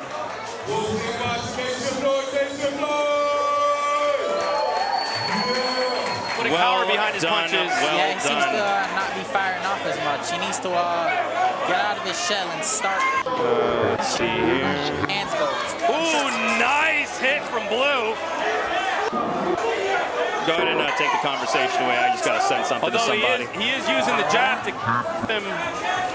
All right. Putting power behind his punches. Yeah, Red, to be honest with you, has been he needs to very reserved get in out his of his shell punching. and start punching. Let his hands go. Ooh, Yeah, in the end he did, but he dropped his guard. And when he dropped his guard, that's when Blue came in with using some the jab heat. to keep him. You know, he found kind of away. Blue found his Putting target. power behind. All right, we're right back at it. All right, here we go.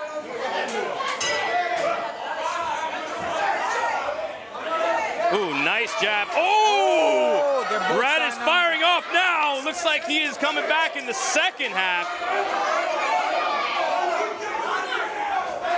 Nice double jab.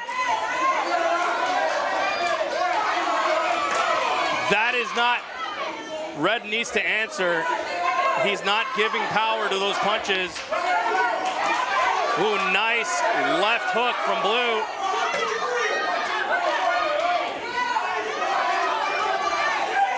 All right. Kind of did a spin there. Nice head movement from Blue. Yeah, that's another thing from East Lebanon Boxing. Their head movement, and a lot of it's just, oh, nice left hook from Blue. Blue is turning up the heat. Oh, they're tying up. As I can see, Blue put the, as I said, you got to bring these guys into a fight. None of them like being uncomfortable, and Red is showing right now that he doesn't like being uncomfortable. Agreed. These guys are literal dogs in there. Nice straight right hand from Red. If Blue can keep bringing the fight to Red, Red's gonna break as time. Oh, nice right. Oh, nice right. Another one. Blue's dropping his guard. He's becoming a little bit more comfortable in the ring right now. Yeah, it seems like it. Red is finding his head movement finally. Although he's dropping his guard too, and he's getting hit on the left there.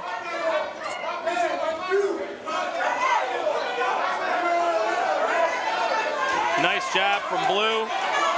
Although Blue is leading with that jab and closing the gap, and he's ruining the distance he has. Nice body shots. They're fighting on in the pocket. Oh, okay. A little attitude there in the end. A little tension in the end there. It seems they're hitting after the bell a little bit, and they're not very happy about that. He's ruining the distance. Again, these are very much, again, like you could tell they're out here doing the work. You know, they're doing the work. Red seems winded, very winded. Again, dropping his guard. What was the point of that? He needs to defend himself. And the more that he does that, he's leaving himself open, particularly on the left, and he's getting hit with that left hook constantly. What do you think about that? Well, you see, most people in amateurs, they will drop their guard. It helps them feel a little bit more free, more fluid. You get to move around a bit more. However, in this scenario, you know, you could tell Red is just, he's not willing to fight. He's not willing to go in and bang. Yeah, Red is being very reserved. He needs to stop that reservation that he has and really dig deep and just fire off those hits. Like he's hitting, but he's pulling back. Ooh, nice combinations. He's letting loose now. Let's hope it's not too late. He just has to keep pressuring. Yep, he's digging deep. Nice head movement from Blue.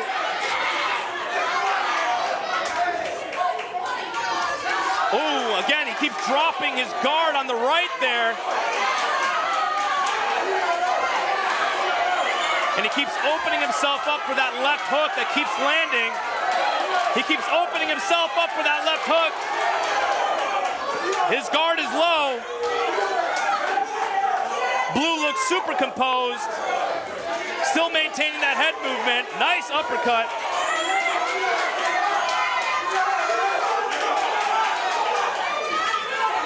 Looks like Red is giving it all he got in a gas tank. Blue seems like he still has a lot more left. He's still going. Again, getting hit on that right.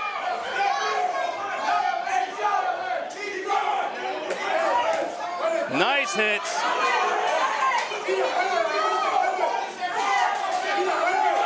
Blue needs to maintain that distance.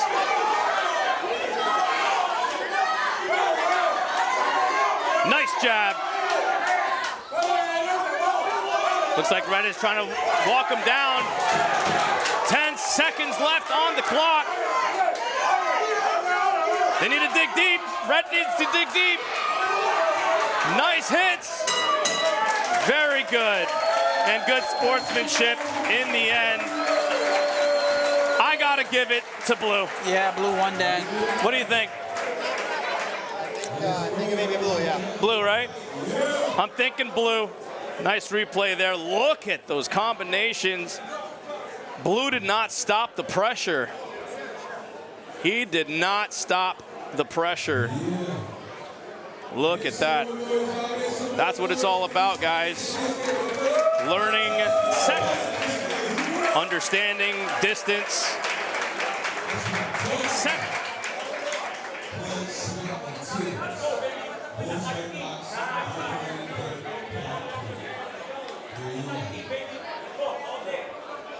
All right. I'm saying blue. Nah, I have to agree as well. Huh? I'd have to agree as well. Blue won that. Blue won that convincingly. What's that? Blue won that convincingly. I'm sure about it. Yeah, I kind of feel it. And that is Joe Kelly versus Yadil Imizami.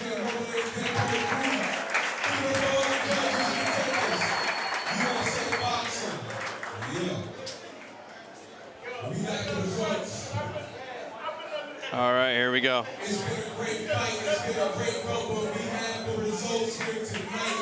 Make some noise, make some noise. Awesome, yeah!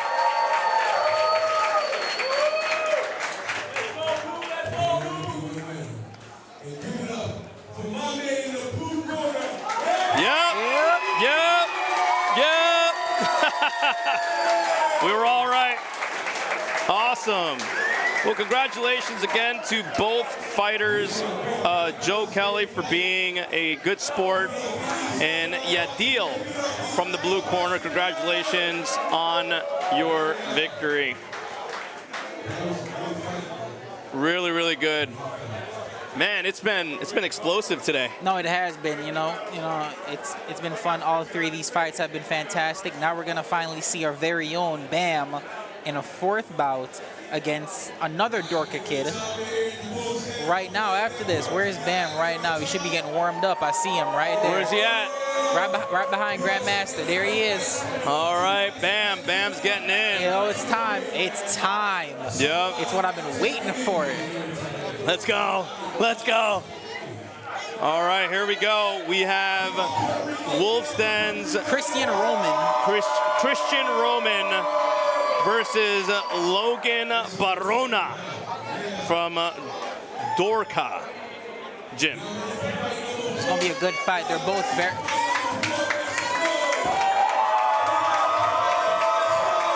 There we go.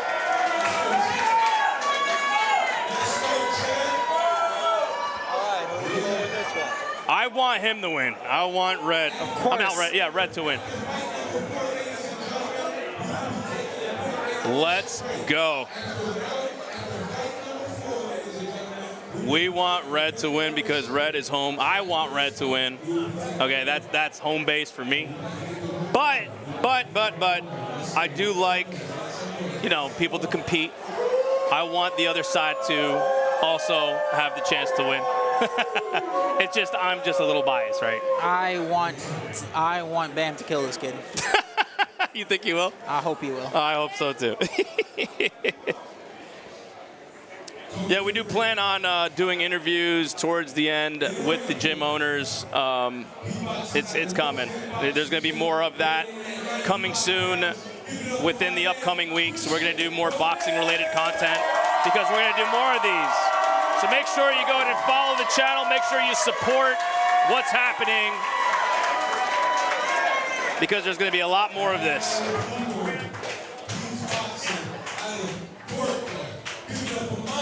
Awesome.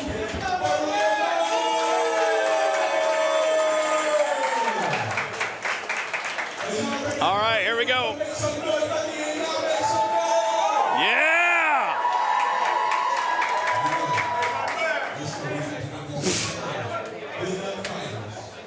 Oh, freaking Steve. All right, let's do it.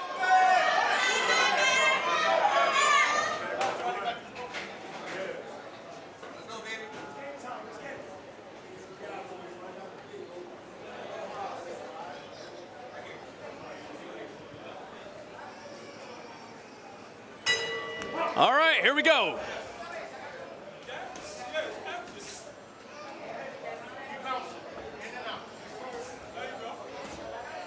Ooh, very crisp movements. Nice combination from Blue. Ooh, counter puncher. Wow, okay. Blue is really putting a lot of combinations in. Don't worry, Bam will get into his rhythm. As soon as he gets into his rhythm, he'll be fine.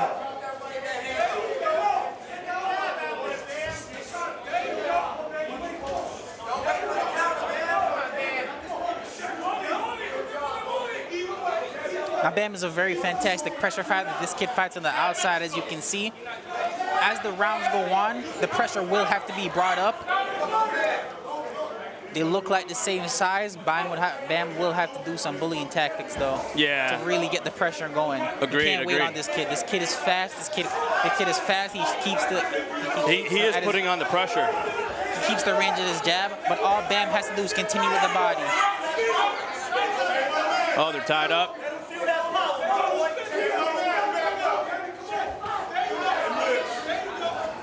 Ooh, nice right hand by Blue. Bam right now he's waiting too much. He has to throw punches. Whoa! Okay, nice hits. All right, nice first round. Nice first round. Dude, Bam's looking clean. Bam's looking clean, but this kid is doing a little bit better. Don't worry, Bam will pick it up. As time goes on, Bam will pick it up. Yep.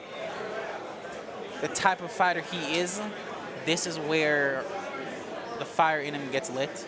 Yeah.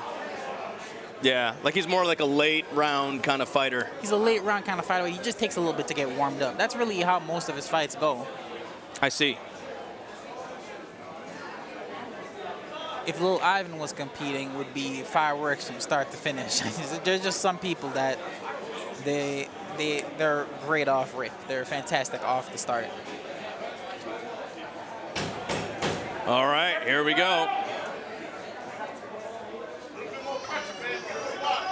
Damn, it's getting hot in here, dude. I actually don't feel it at all. You don't feel it? I'm freaking. Well, you do have a blazer on. I'm in shorts and a t-shirt. Yes, go, man. Nice. Let's go. Oof.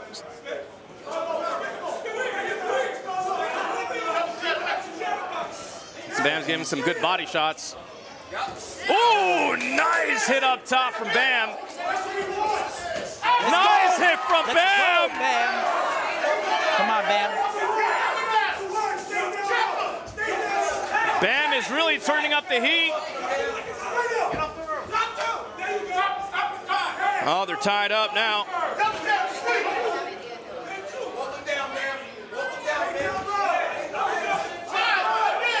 Down to the body and a hook up top from Bam. Nice hit from Blue.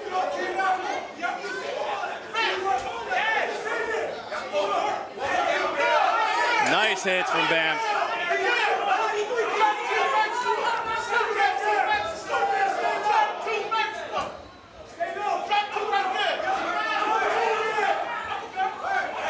Ooh, nice uppercut.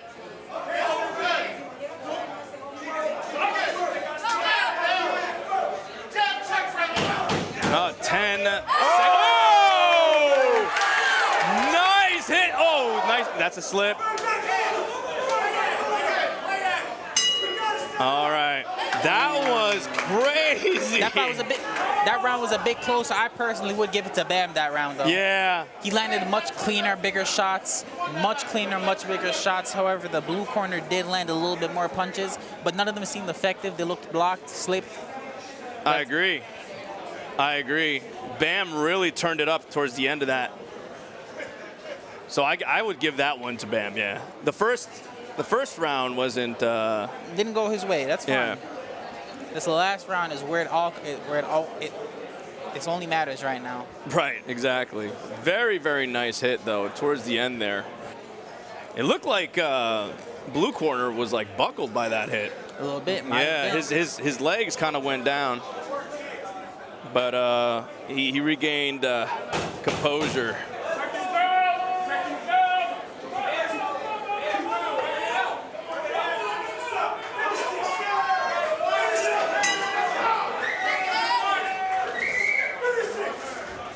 Nice. Ooh, okay, come on, Blue is Bam. turning it up now. Blue is turning it up. Blue realized that inside fighting is not the game plan here. He's going to keep Bam in his range. Yeah, he's more operating on range now. Bam needs to close the gap. What's that? Oh, yeah.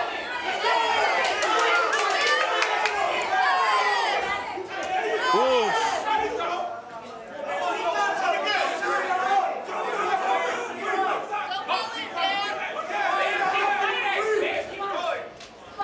Oof. Nice overhand right from Blue. Bam needs to get out of that corner and move. He needs to get out of the corner. Come on, Ooh. man. Blue is using that jab now and creating distance. Ooh, nice overhand right by Bam.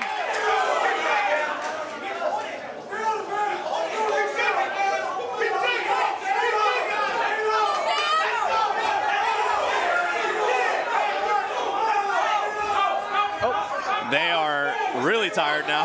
Nah, tired. Right, Blue is tired. Bam just keeps going. Yeah, Bam needs to keep up the pressure. Come on. Oh, okay. Oh!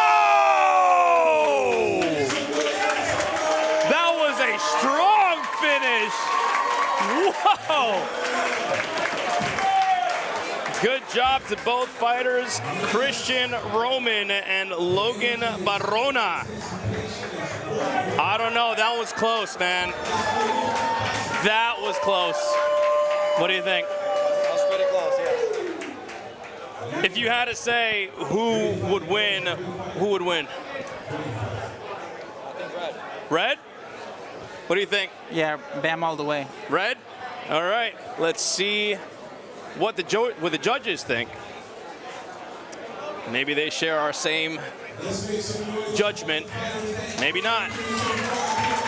But they're the experts in it. We're the guys just commentating. Guys, if you're not sharing this out, share this out everywhere you can. If there's a knockout and you clip it and post it on Twitter, I will find one random person who tags me on Twitter at Joker or Executive Joker on Twitter if the knockout happens. $100 to a random person.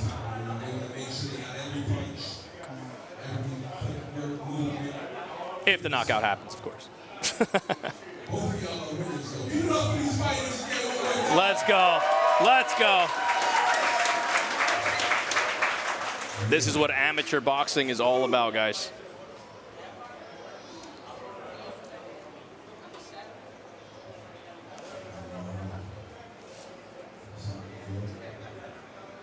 All right, we got the results. We got the results. Y'all ready? We got the results.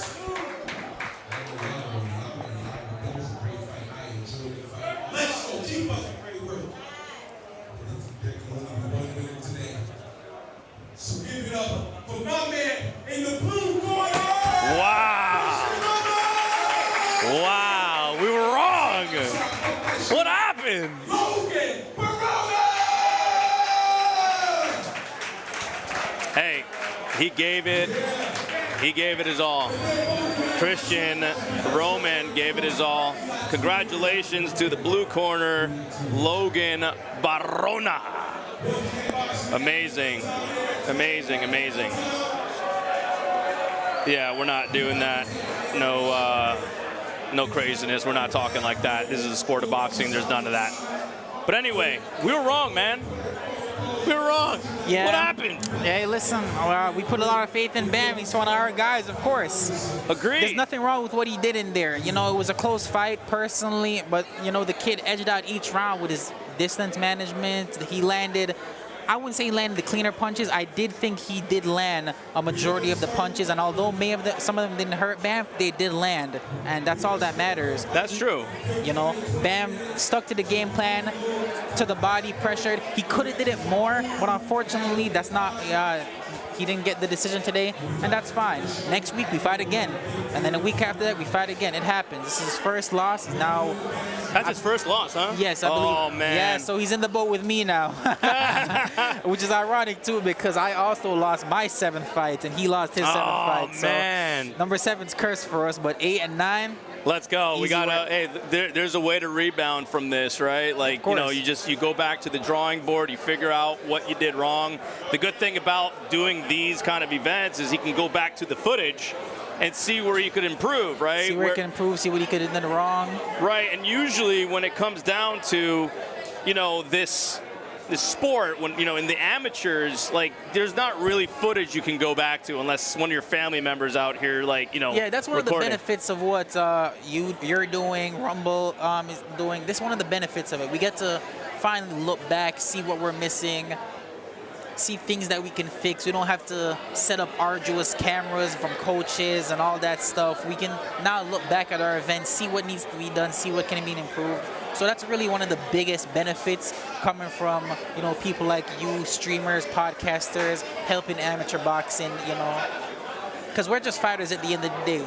We do a lot, but we don't pay attention to the little things that need to get done. So Yeah, you're absolutely right. Look, I mean, you know, when you have footage, you have, like, you know, again, the opportunity to replay what you did.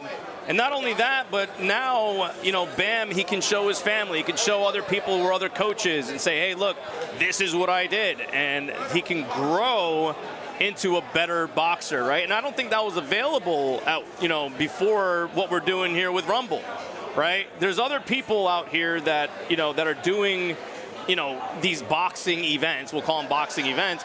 But it's not for the purpose of building fighters, where we are doing what we can to build these fighters. And again, in about 2 months, we're going to do this again. We're going to do it again, and we're going to do it again. And then you'll see the progress of Bam, right? Maybe he'll win his fight next time. Maybe if he loses again, well, if there's a coach out there and says, you know what, I want to maybe go ahead and provide some feedback.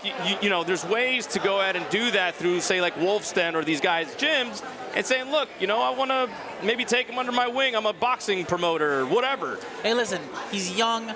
He's young. This happens. It doesn't. No one likes when it happens, but it does happen. But trust and believe. We'll be fine. We're gonna come back stronger, come back better. Knowing Leo, you know Leo. You know he's gonna cook us. Yeah. You know he is. He does not like to lose. No one likes to lose. No. None of us like to lose. We're Wolf's Den boxing. All we do is build And champions. Wolf's Den, like last time we did our event, all of Wolf's Den's guys won. Exactly. All of us won, and we won in dominant fashion too. Dominant fashion. So, you know, we win some, you lose some. That's right. It happens. Yeah. With that said, I'm gonna go get a hot dog. Go get a hot dog, man. Go get a glizzy. All right, so while he's out there getting a glizzy, now you could talk to everybody.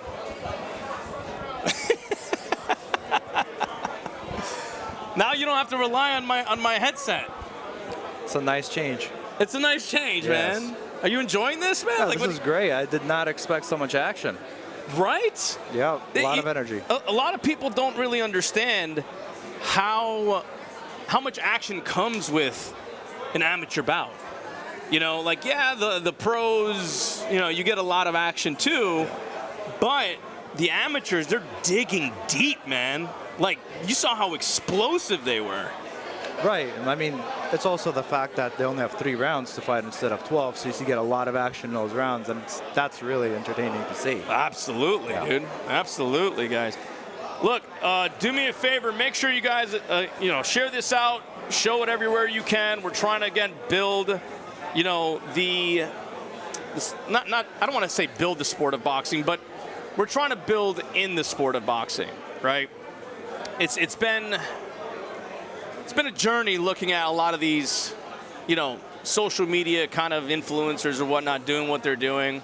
And yeah, for the business of boxing, that's great. But the sport itself, when you see guys like this come out here and truly risk their lives, I think it's important to truly show appreciation towards people like this, right? Because they are really putting everything they can on the line, to be honest with you. And to me, that is important, so we could find out, you know, we can do what we do, right? So at the end of the day, you know, we want to build, we want to get Rumble up to par in boxing, and well, yeah, I think that's important. Right. It would also give these fighters a platform to be noticed on and for somebody to see them and potentially open doors. Yeah, yeah, absolutely. You know, it opens doors to get these young, talented individuals to be seen and even funded, right? Like, let's just say there's like an angel investor somewhere, right? That they're like, you know, let me do that. There you go. You know, let's just say that there's an angel investor somewhere, and they're like, oh, well, I like how Bam fought, even if he lost, right? Like, they could be like, dude, that kid has potential. I want to invest in him. And then put him through a proper fight camp, get him trained up all the way up until his adulthood, and then get him in the pros. I think that's where a lot of the value is. Absolutely. You know what I'm saying? Yes. So, yeah, look, we're doing everything we can. There are people out there that have just got some text messages. Love you guys. I seriously love you guys. Wish y'all were here, for real. Wish y'all were here. You know who you are. I don't know if you guys want me to say your name or not, but we're gonna do big things. All right. The sport of boxing needs it more than ever right now. And the Fight Club stuff that's happening soon, it's important to go talent scout all over. And we'll bring them back here. Again, I know it's a gym, right? It's not a stadium. We're not, you know, endless budgets like some of these people out here. But we're doing what I believe is it's the groundwork to get to that level, right? And you know I got your back. I know you got my back. Fucking love you guys. Thank you for all that you do for the sport of boxing. We did this once last year. We're doing it again this year, and we're going to keep doing this every couple of months. We want you guys to be a part of this because it's something special, right? Like, it's something to really revive not just boxing, but also set a standard, set the pathway from point A to point B, right? What doesn't exist right now is that pathway where somebody could say, you know what, I legitimately want to be a boxer, right? Because some of you out there understand the grit of actually training. But then you got some people out there that are just putting on gloves and thinking because they're clouded up, they could fucking fight. And the reality of that is it's not the case. It's not true. So we need to revive that pathway and truly teach the fundamentals of what this all means. You know, and that's why I think it's important to continue this. I want Rumble to you know, again, support this as much as they can on their end, because Rumble doesn't have their own, right? And we're actually just birthing that right now.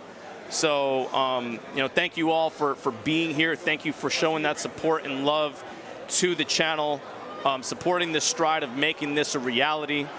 And look, man, if it wasn't for y'all, if it wasn't for my friend here, Steve, if it wasn't for Wolfsten, if it wasn't for the guys I'm talking to in the background right now, or even Khalik, okay, this wouldn't be possible, right? This is a team effort. This is us understanding that this market is extremely valuable, and we all want to do, and we want to make this happen, right? So I appreciate all of you. Fuck yeah, much love to everyone. I know I give these long speeches. I know. You're like, you're not used to that, man. Come on, Jay. What are you talking about? You talk too much. No, it's great. It's great. Yeah? Yeah.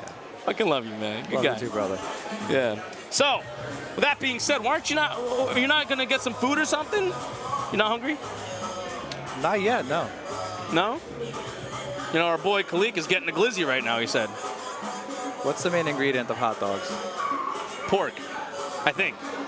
Is it pork? No, it depends on what hot dog. Right? Like, do you like your hot dogs with ketchup and sauerkraut and shit? Well, the answer I was going for is cancer.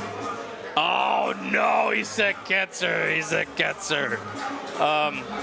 Is it? I mean, they're bad food. I didn't know that. No. Huh. Well, I thought all pork does that. Well, just hot dogs in general are bad for you. Ah, okay. I mean, everything gives you cancer these days. Yeah, that's true. Yeah. I mean, you could freaking, I don't know, breathe in a little bit of dust that's, that's coming from the ceiling, and it's just like, cancer. I mean, Microplastics. Dude, did you know? and just so you guys understand this, okay? Did you know that there is a microplastic in your ball sack? Did you know that? I thought you were going to go with water. What? Microplastics are in water? Well, no, it's in your ball sack. All right, go on, elaborate, please. What do you mean elaborate? Apparently, it's affecting, like, our reproduction. It affects everything. It accumulates in different parts of the body. Well, yeah. I mean, sure. Yeah. Yeah, I love boxing, too. Enjoy the day. Hot dog boxing is fun, and leave it at that. Okay, there we go. Baska says it. Boxing is fun. Enjoy the hot dog. No, you don't have to. No, but apparently that's a thing. Like, there's so many microplastics in our ocean and our fish and everything we eat that it's like, it's kind of like we're part plastic at this point. Pretty much. Yeah. There's a test for it, too, to see what levels are in your body. No way. There is. What's the test? I don't know what it's called, but you could probably look it up. Is there a test? Yep. I didn't even know that was a thing. Did you know how most of them started? How? Microplastics. So Teflon? Teflon? Yeah, Teflon coating on frying pans, etc. Yeah. So there's some type of a chemical process. I think it's called like a series of C6 and C5, C7, or something like that. Mm-hmm. And they had to use that in the process of stabilizing this Teflon. Okay. And then all of that was the manufacturing waste that then went into the ground and then seeped into the waters, and that's what the microplastic is. I see. Huh. You learn something new every day, man. I watch a lot of YouTube. You should watch a lot of Rumble. I will. Hey, let's go. If I had the soundboard, I'd be like, burr, burr, burr, burr. Like, that's what I do. I would probably have like an audience like cheering you on right now. I'm really happy. Like, yo, he just said he's going to go from YouTube to Rumble. And that's what we need to do. We need to continue showing that love to Rumble. Because you know what? I think, and we spoke about this before, you and I. All right, let me just take off my jacket. Are you getting hot? Bro, ridiculously hot. It's hot in here. It's crazy hot. All the movement. Hold on, guys. Calm down.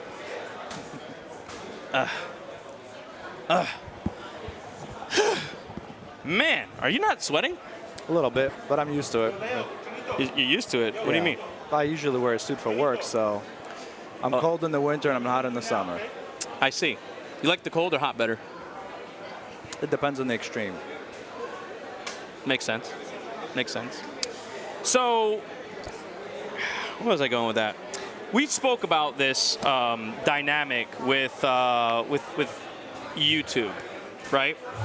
YouTube is actually right now being challenged by Rumble.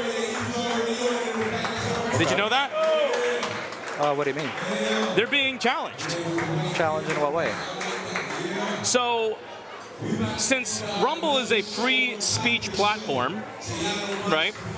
Rumble is what is challenging the censorship that's going on YouTube. Oh, this is great news. I mean, I watch a lot of content creators like Garand Thumb and like a lot of war documentaries or like the current news, what's happening, in between Ukraine and Russia, for example. And all I hear from the content creators is, "Oh, I'm sorry, guys, we can't show you this because of YouTube's policies." Or a gun YouTuber will say, "Oh, I'm sorry, we cannot show you a fully automatic weapon because of YouTube's policies." Yeah. And that's so aggravating because now they went to a different platform as well. They've created their own. So if there was an alternative where these content creators can go and where we can watch these videos without this insane censorship, and that's what it really is, a censorship, it would be great. Right. I'm all about it. I'm all for it.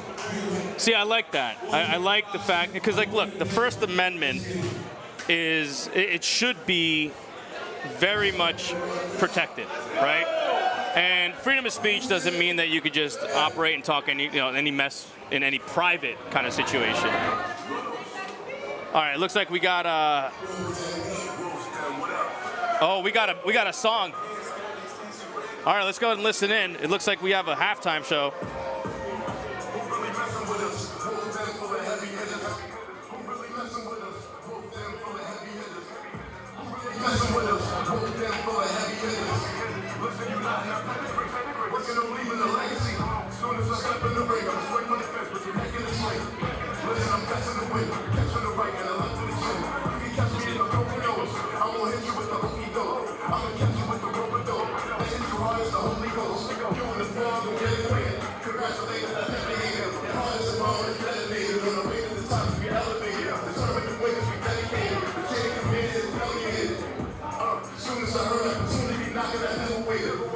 Listen, before I ever seen the victory, you got to plan first. I got to fill out a couple of W-2s to roll these hands work. These hands work, these hands work. Step in the ring and I go berserk. Carry the weight of the world on my back so long that both of my shoulders hurt. I train big and I grind hard. I was just sitting behind bars. I just see vision, the sky's my feeling, and that's the reason I fly hard. I'm honestly illegal, you stepping with us. Tell me who really messing with us. Both them full of heavy hitters. Both them full of heavy hitters. Who really messing with us? Both them full of heavy hitters. Who really messing with us? Both them full of heavy hitters. Who really messing with us? Both them full of heavy hitters. Listen, you not in our pedigree. Working on leaving a legacy. While they provoking the police, why they provoking them, making them run out of gas. Then I'm a scrap when I need a opponent. These niggas gon' get to me. I'm training for a victory. I'm just trying to make history. I'm gonna grind till they sick of me. Television, sick of me, I need like hell. I'm mostly illegally running with them. I ain't my nobody running with them. I ride pressure like brick pads. Trust me, you're not in my weight class. Each superior got 3 advances. Keep catching them with straight jabs.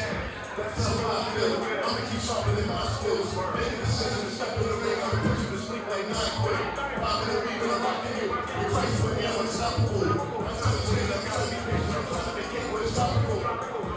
I won't fail. Haters is riding my coattail. As soon as I manage to burn my name, y'all making me bring up the old wells. Oh well, that's why nobody messing with us. Both them full of heavy hitters. Both them full of heavy hitters. Who really messing with us? Both them full of heavy hitters. Who really messing with us? Both them full of heavy hitters. Who really messing with us? Both them full of heavy hitters. Listen, united our pedigree. Working on leaving a legacy.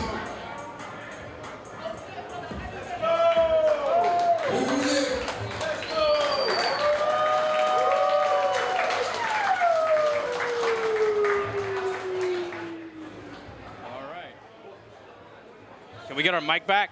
Jeez. Can we get our mic back? I'm just kidding. Check 1, 2. Let's go. I don't know how to mod people on Rumble. I don't know why. Like, my mom has mod. Mom, you have mod. So just, like, ban people. Have at it. And also to the production team, if you see some stupid idiots, make sure you ban them too. This is supposed to be a event that is a sports event. So if anybody has any issues or whatever, or you say stupid things, that will get you banned. And Nico, make sure you ban people that say stupid things. I appreciate you, Nico.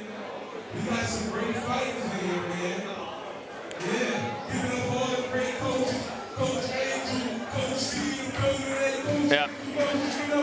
Yeah, if you see them saying dumb stuff, go ahead and do it. Hang on, you know what? I got you. Go ahead and talk to the chat. Wait, are they fighting? Oh, they are fighting. I think they are fighting, yes. Ah, shit. I can't mod you guys. I'll mod you guys next time.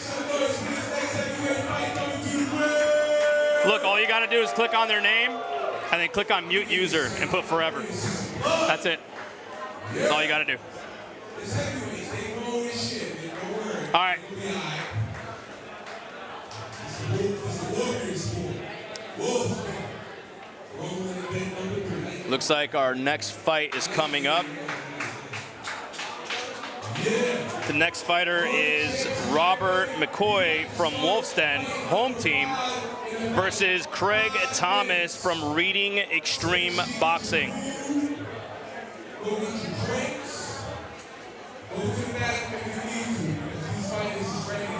I don't think there is a slash command.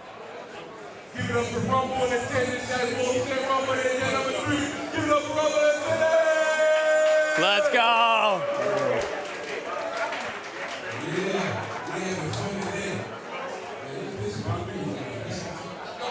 Yeah, I can't mod from my phone. I'm gonna have to go in the back room there. It's fine. You got Nico and you got my mom. All right, here we go. Red corner is our home team, Robert McCoy versus Craig Thomas. All right.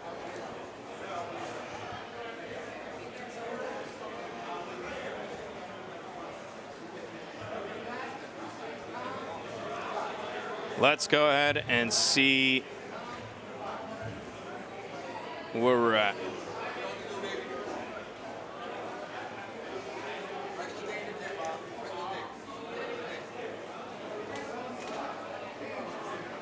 All right, both parties look really, really locked in. I've sparred with that guy before in the red.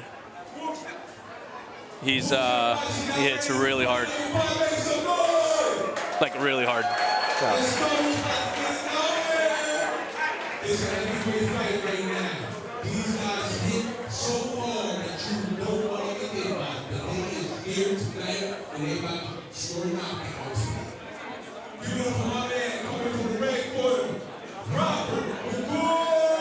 Yeah, Rumble needs to make a slash command for it, I agree. Let's go, Robert McCoy versus Craig Thomas.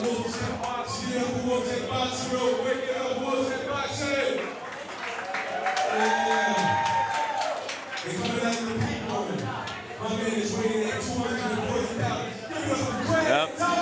Looks like Craig Thomas has the height advantage and maybe even the reach advantage from what I'm seeing. Yep. I'm assuming you're rooting for red. Yeah, but it's home team. Yeah. Let's see. This is looking like it's going to be a good fight. Yeah. Here we go. The crowd's looking really, really packed here, man. Jay, let's get ready to rumble. Let's go. Let's go.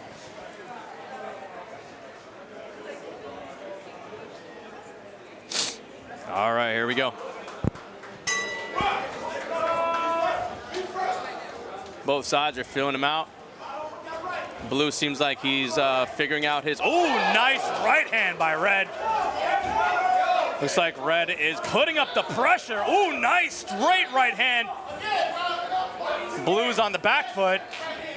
Red seems like he's closing the distance. Nice head movement by Red. Nice body shot. Whoa, okay.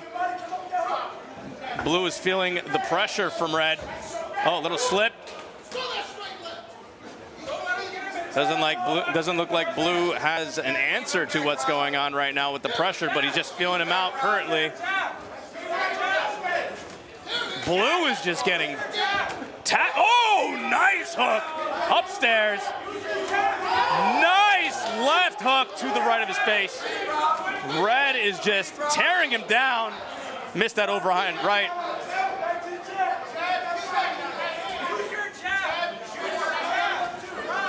Red is really effective in closing the distance.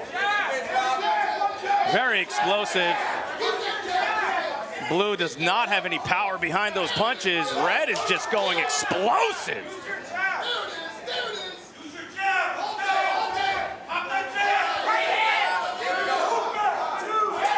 Wow. Blue is not having any power behind those punches.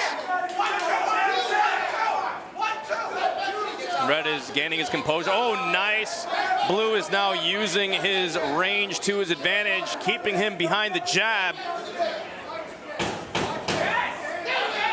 Oh, nice straight right hand from Red. Nice 1-2 from Red.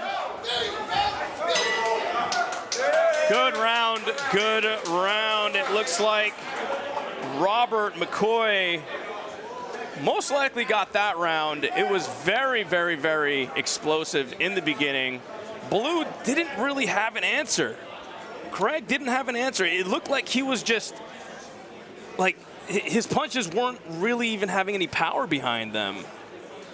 That definitely was a one-sided round. Right? Yes. Yeah, it felt very one-sided on Robert's side, which is the red gloves, or red corner. So here we go. Second round on the way. Coach Leo right now is giving pointers to Robert, and Craig is standing in his corner, not even taking a seat. Wonder what's going on there, why he didn't take the time to rest a little bit, especially after a round like that.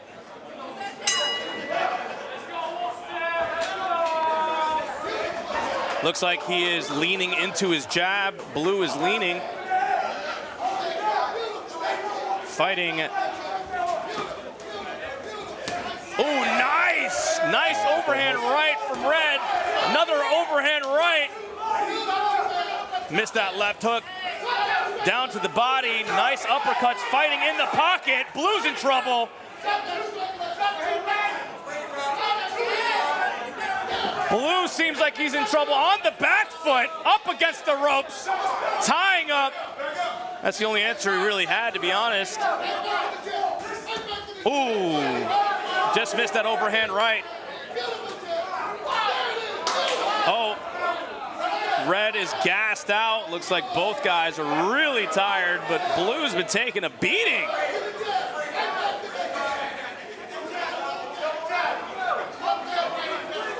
Red is slowing down. He's pushing, Blue is pushing into his jabs, not really doing any damage. Nice overhand Red. Nice straight right from Red. Red's in the pocket, he needs to capitalize. Red needs to capitalize.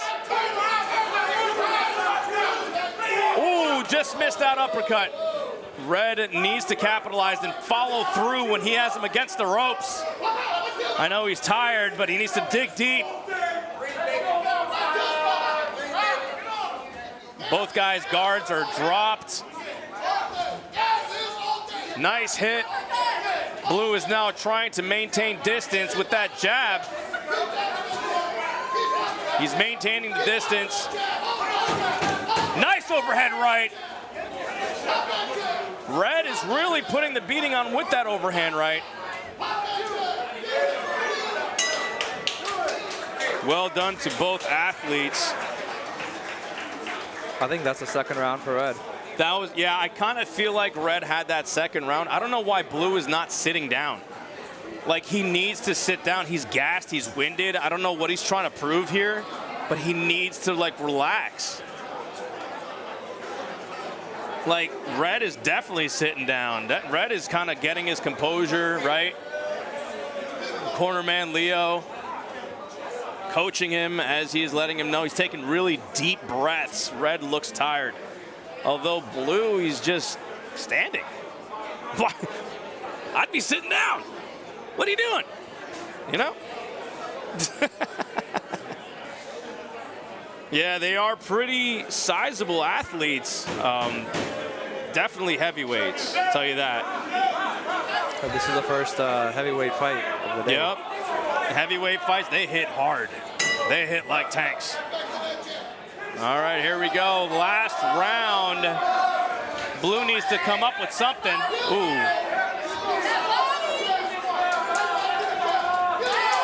Nice 1-2. Looks like Blue is starting to do combinations. Nice body shot by Red. I think at this point, Blue just needs to Survive. stand his ground. He needs to survive. He needs to stand his ground. And just, well, stand his ground. Oh, what happened here? Standing 8 count? Was that a standing 8?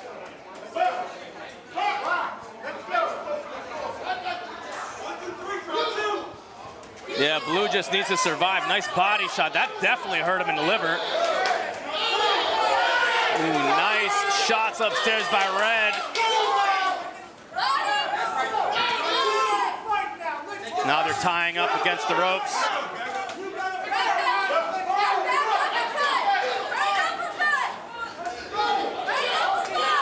Nice hit upstairs. Looks like Red is hammering him upstairs. Both men are dropping their guard. Red needs to keep his head up.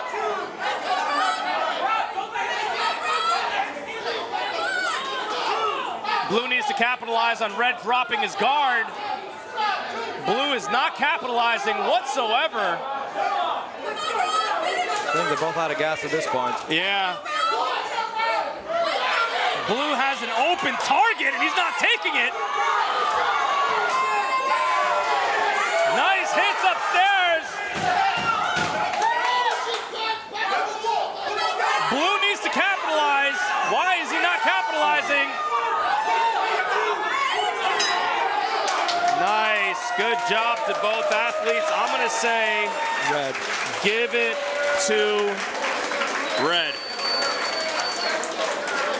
Robert McCoy seems like he's taking it home. That's just my opinion. Craig Thomas really didn't have an answer to much of what was being thrown at him, nor did he follow through. Yeah, this was a very one-sided fight. It was one-sided, yeah. Very one-sided. But look, you know, I have to give it to Craig Thomas, you know, really sticking in there and not just quitting. I mean, he took it. And look, it's not easy to do what you do in this ring. But I can't say, you know, Blue had a lot of opportunity to capitalize, and he just didn't take it. I don't know why he didn't just throw a flurry of punches. Red's guard was down, you know? But, hey, lessons learned for next one. I mean, his guard was down, but did you see the amount of punches he threw right after? Yeah, he did. So I'm not sure if his guard I mean, was down. he definitely punished him for that, you know what I mean? Like, any hit that Blue would get, he would be met with a flurry of other punches, you know? Yep. So he would, you know, definitely get some form of a punishment for that. Well done to both athletes. Our Wolf's-Den Robert McCoy taking the victory, and we hear the howls from the Wolf's Den as we see behind us. That was a really good fight. That was. Yeah, very good fight. Both athletes are exiting the ring now. Guys, if you're not subscribed, if you're not following the channel, this is a Rumble exclusive amateur boxing event. Please go ahead and support our channel. Make sure you go ahead and share it out everywhere you can. We love the support. We're trying our best again to help build the sport of boxing with Wolf's Den. As you can see, there's a bunch of people here that believe in the sport. We got USA Boxing here. As you can see up here, USA Boxing is here sanctioning this fight. So much love and respect to everyone that is involved. Thank you to everybody that's in the chat, in the channel, showing that love, showing that respect, and that support for what we're doing here. You know, if it wasn't for you, we wouldn't be able to do this. So you fucking rock. We love you. And we're going to continue building. And you know what? We're not done. We got a couple of more, actually a lot more coming down the pipeline every couple of months. So make sure you show up for that too. You know what I mean? Anyway, let's give a big hand to everyone who helped out and donated food. Your support means the world. Huge thanks to Rumble and seeing the value and potential what we do. And major shout out to the Wolf's Den Foundation for making it all possible.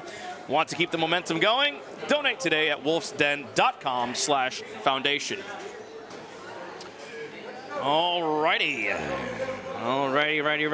Ready. Here we go. Next bout is John Feliciano versus Elliot England. John Feliciano is from F2 Gym, and Elliot England is from Reading Extreme Boxing. All right, here we go. All right, who do you got?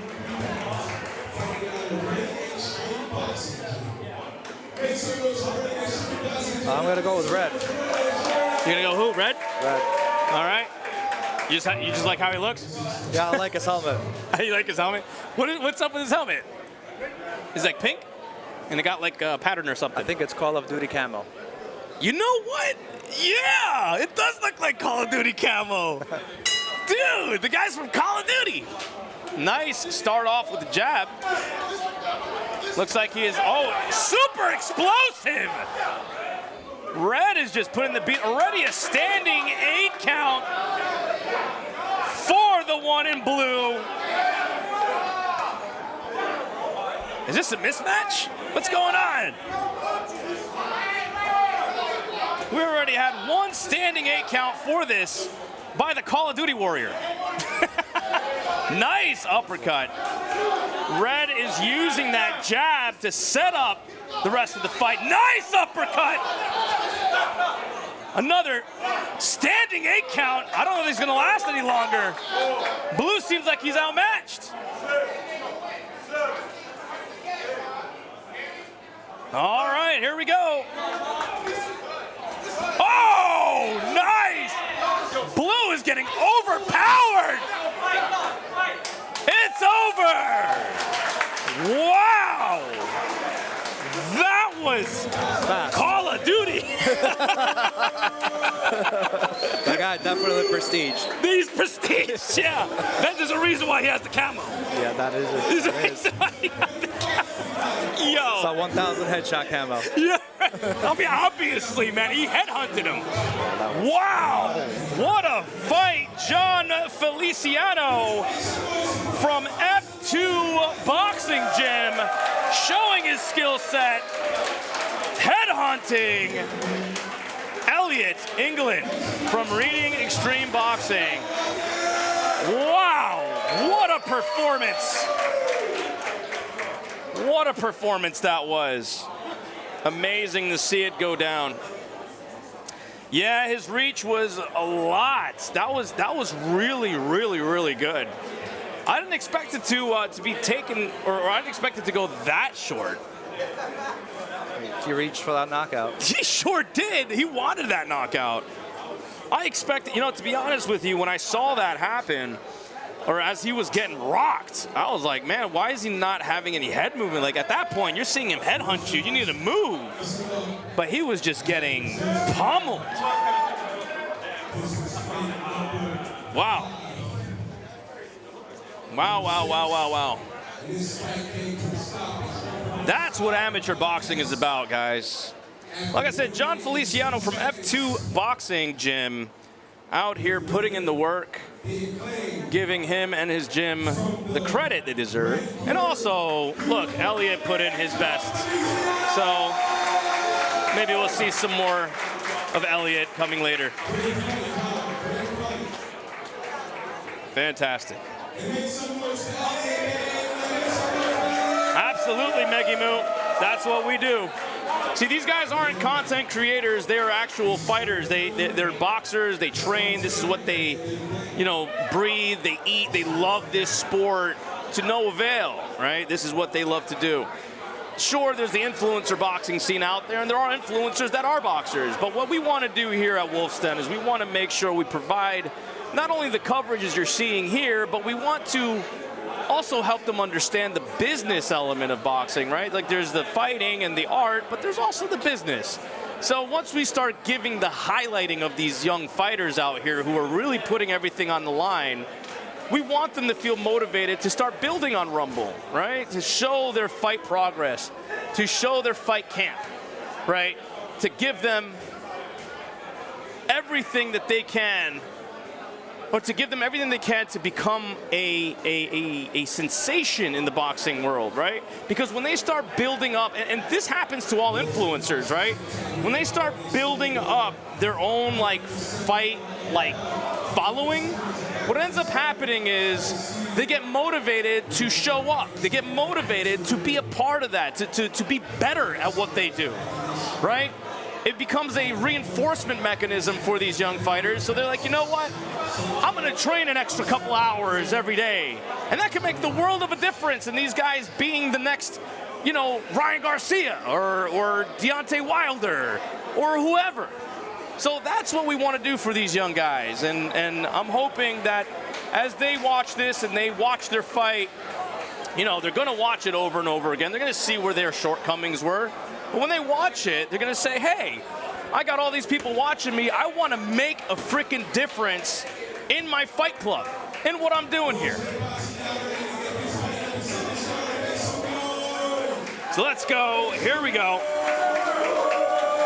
Oh, you're talking about me, Maggie Moo? Hey, listen, I'm doing what I can to bring whatever markets into Rumble. And you know what? That's what's going to bring Rumble on the map. Not just, hey, we can play video games and whatnot and do podcasts and all that cool stuff. But the more we do stuff like this, the better it is for our platform here on Rumble. And I think that overall, it's going to make a very, very big difference as we're planting these seeds of success. And we're sowing the seeds of success in these markets for people to build on top of, because I don't want to be the only one. I want to show that this is possible. We got, 1,500, 1,700 people watching. We want more people involved so people can say, hey, I want to do the next one. And by all means, go ahead and do it, because you know what? It's here for the picking for everybody. Let's go, Maggie Moo. Work on that music stuff. Hell yeah. All right. This is Angelo McAddy versus Mahamadou Kebet. Now remember, Angelo, his trainer or his coach said that this is going to be a hell of a fight. So here we go. Angelo starting with a very high guard. Very high guard, leaving his midsection open, baiting for that midsection. I think he's going to try to counterpunch. Looks like Angelo is baiting with his body being open. He is feeling out his opponent. Looks like blue corner is also reading Angelo. Nice body shot going also up to the top. Nice little check hook up top. Nice body shots from Angelo. Blue is now utilizing the jab to keep the distance, but Angelo is closing the distance, fighting in the pocket. Now he got warning for holding. Nice head movement from Blue, but Angelo is picking him apart. Nice double jab. Ooh, nice right straight punch from Angelo. He's got him on the ropes now. He's going from down the body to the face. He's going down, under, and up top. Nice combinations being thrown from Red. Ooh, Angelo's really putting up the heat now. Looks like Blue is shaking his head no. Angelo is trying to fight in the pocket. Ooh, nice uppercut from Blue. Angelo is picking his targets now. This is where the fight IQ happens, is when you're reading your opponent. Ooh. You're reading your opponent and figuring out how to go ahead and do this. It's like a game of chess. Believe it or not, the art of boxing, it's very calculated. People don't really understand how calculated it is. Ooh, nice. Nice combination. All right, they broke free from that that clinch. Angelo's dropping his guard. He didn't do that last time. Sounds like his corner is telling him to hook.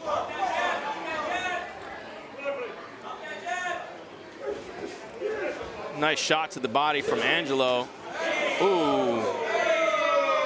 Nice combination from down under to up top from Angelo. Nice 1-2 from Red. Blue is on the defense. Blue is on the defense. Nice body shots from Red. And finished strong. Blue had that last hit. Not bad. That one was a little, I think it was even. What do you think? I think Red had a slight advantage there. You think Red had the advantage?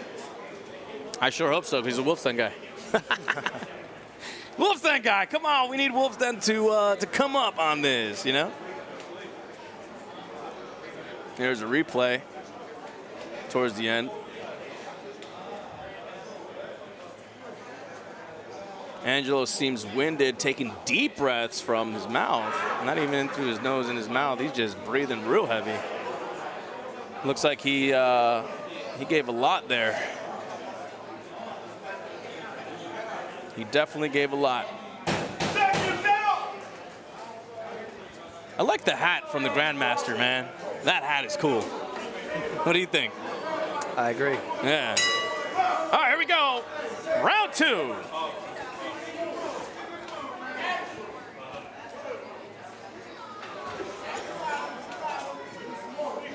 Nice jab from Blue.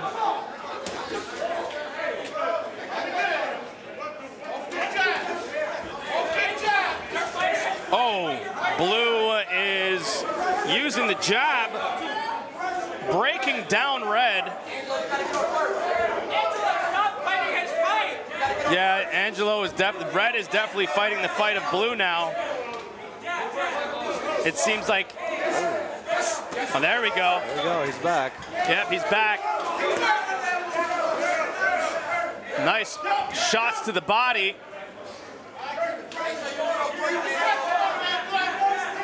Yep.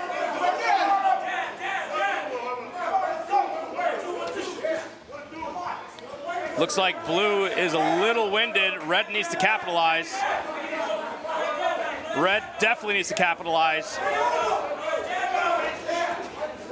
Nice combination from Blue, but Blue is now on the back foot, utilizing his range.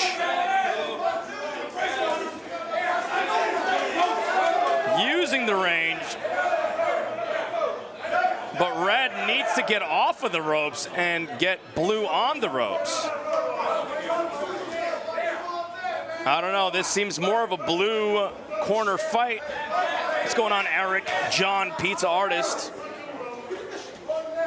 One of the amazing content creators of this platform. Eric John does pizza art. Really cool shit.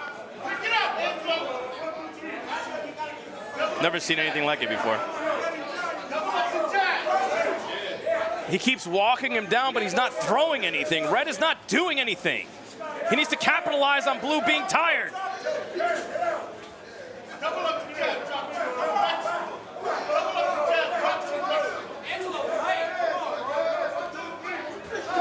He is not throwing anything.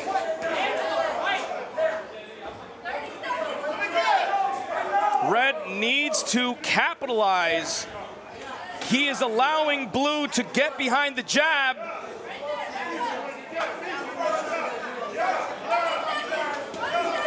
He is not capitalizing. Red needs to throw.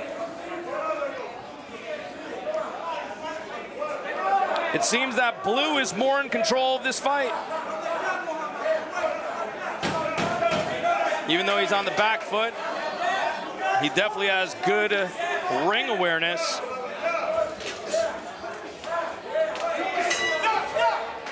All right, that is the end of round 2. Blue, I think Blue had that one. I think that Blue had that. The big second round went to Blue, yeah. If the first round was close between the two, definitely Blue is up in the fight. I can't say his name. It's Mohamedou Kebe. Mohamedou Kebe. Yes, I'm thinking that's how you say it. He is from El Maestro Gym, and Angelo is from our very own Wolf's Den Boxing Gym.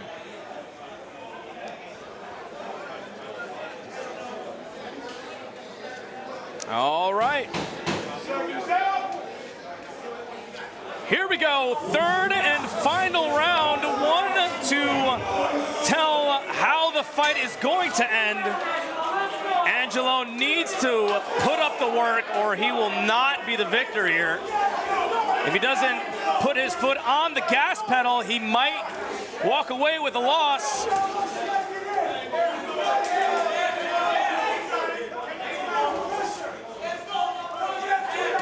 Blue is effectively using his range. Oh!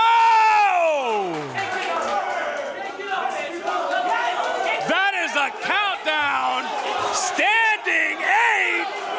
That was marked as a knockdown. That worked heavily in the favor of Red. That could cost Blue the match. Yo, Italian CEO, thank you for the raid. I appreciate you. That could definitely cost Blue the match. Blue is in trouble. He's on the ropes.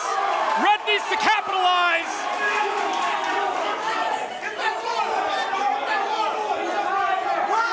This is where Red is, looks like he's good in later rounds. Red got him against the ropes. He needs to capitalize now.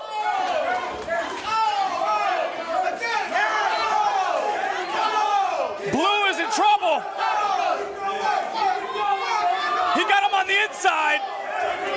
Blue's strategy of using the jab is not effective at this point because Red closed the gap.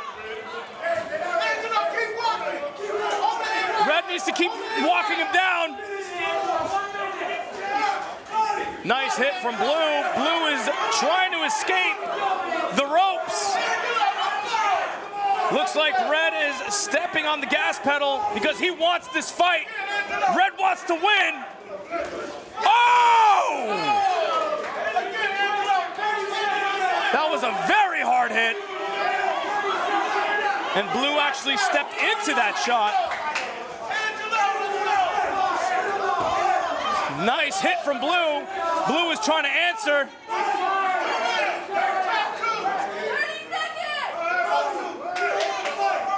All right, that's it. Final 30 seconds. Let's Final see what 30 seconds on the clock.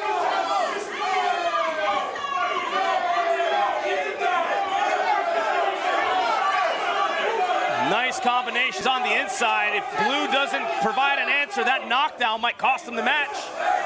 Nice hit. Blue is now starting to answer. Red is on the ropes, but he has to get off of those ropes. 10 seconds left. Nice hit, exchange. Nice exchange. And that is the end of the match. That is the end of the match. What a performance. Good job, Angelo. Good job to Mohamedou Kebe from El Maestro Gym. Both athletes are warriors in this. I think because of the knockdown, Angelo may have gotten that. The knockdown may have just scored in his favor. I think it all depends on which way round one goes. You think so? I think so. I think Angelo had the third round and the first. Gotcha. So maybe, yeah, that first round would really determine, but that knockdown, I think, is going to score heavy on this. Right. Yeah. Right. So, because I think Blue had the second round. Yeah. Let's hear it for the fighters, guys. This is what amateur boxing is all about. Here we go.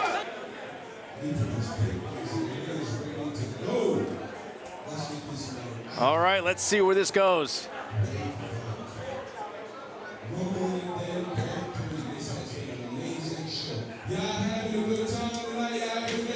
We're definitely having a great time. Hopefully everybody online and at home is enjoying the performance, guys. This is really, really great. I'm having a great time. I hope you guys are too. This is our way of helping build the genre of amateur boxing on Rumble. So if you guys are not subscribed, if you're not following the channel, or if you're not doing anything, get on Twitter and tweet this shit out. Let's go! Big thank you to Rumble for being a great platform and for, you know, being a free speech platform. Let's go.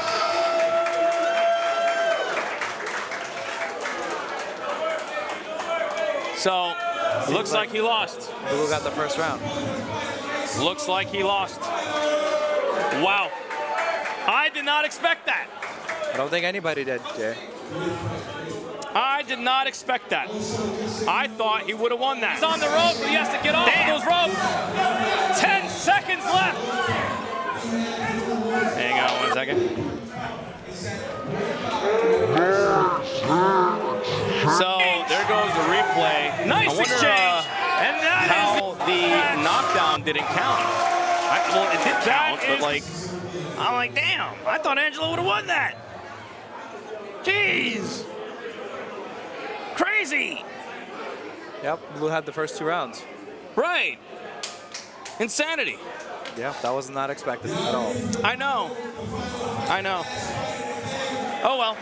Hey, look, that's how boxing is. That's the sport of boxing. You never know until you know. The judges see things that we don't see. I thought the knockdown would have made, you know, would have made him win. Certainly, but I mean, he had third round for sure. Yeah. Oh, well. So that was Angelo and Mahamadou.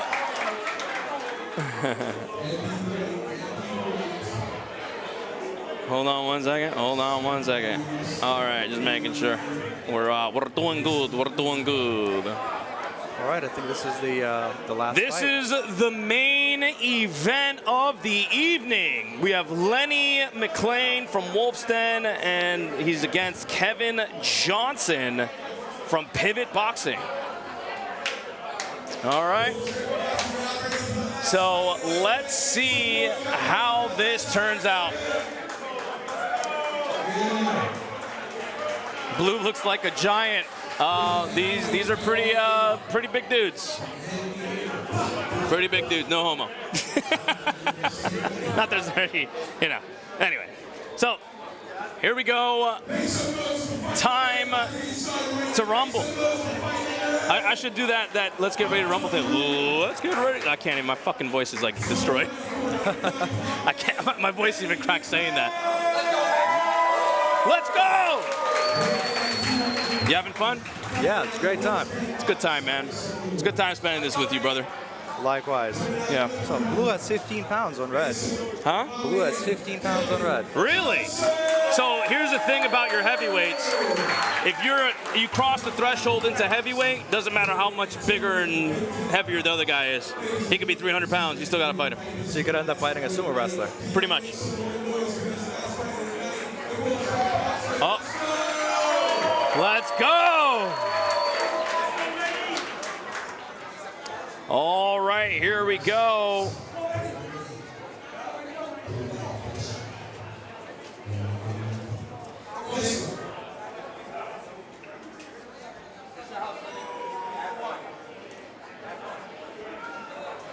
All right, guys, this is the last fight of the evening. Make sure you support the cause of what we're doing here. We're trying to build the amateur boxing arm genre into Rumble. And we'll have a lot more of these, again, in the coming months. Looks like blue is the aggressor here and red is more defensive, but that doesn't mean weakness. Remember, this is strategy. This is strategy, guys. Nice combination in the body from Red.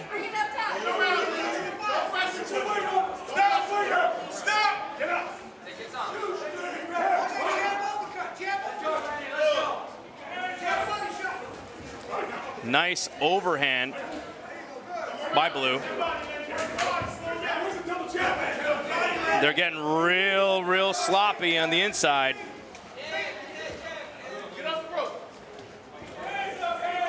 Yep.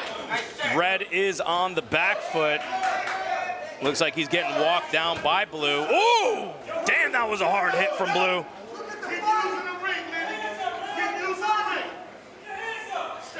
Yeah, Red's hands are down. He needs to put his guard up.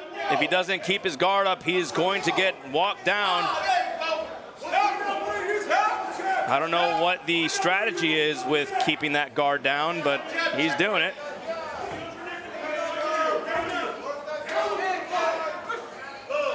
Nice double jab. Red just keeps on leaning on the ropes. He is not using that ring effectively. He keeps getting cut off and put on the ropes. Blue is super dominant in this fight. Oh! Couple of hits after the ring, but that wasn't intentional. Not bad. Good shot to the body there on the replay.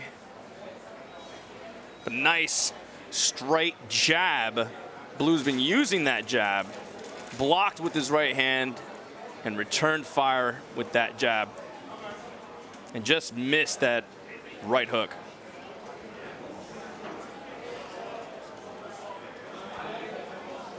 So Red is a little bit too defensive, and not only that, but I don't think he has good ring awareness. He keeps getting cut off and pushed into the ropes. I agree, and Blue has a lot of precision and power. Yes, very precise in his hits, very calculated in his hits. Not only that, but he's keeping a good posture. His hands are up, he's in the fight. Whereas Red, he's dropping his guard. I think it's a matter of time until we see a knockdown. Yeah, I'm waiting for that knockout. No! Nice right hook. Nice hit to the body. He's getting super aggressive. Blue is looking to finish the fight early.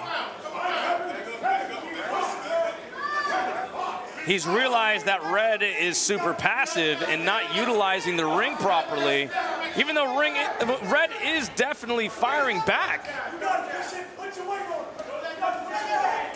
And coach says, put your weight on him. Trying to tiring him down using weight.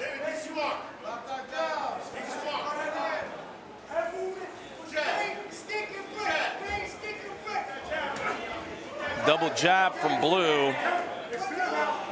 Red is now fighting on the inside. Although he's hitting into Blue's guard, he's not going up top, he's just hitting in the bottom. Ooh, nice! Nice hit up top, but Blue answers with his own combination. I think Red's in trouble. Red is fighting off of the ropes, which could be beneficial if he does it right.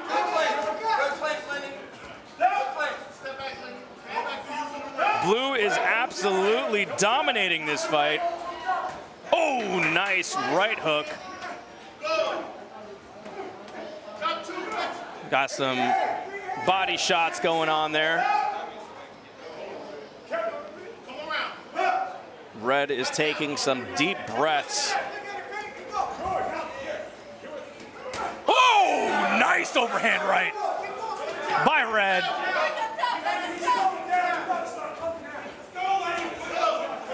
Now they're fighting on the inside. Almost falling on top of us here. Ooh, nice overhand right. And that concludes the second round of the fight. We got one more round. To be honest with you, the first round I don't think was good for Red. The second round, he did a little better.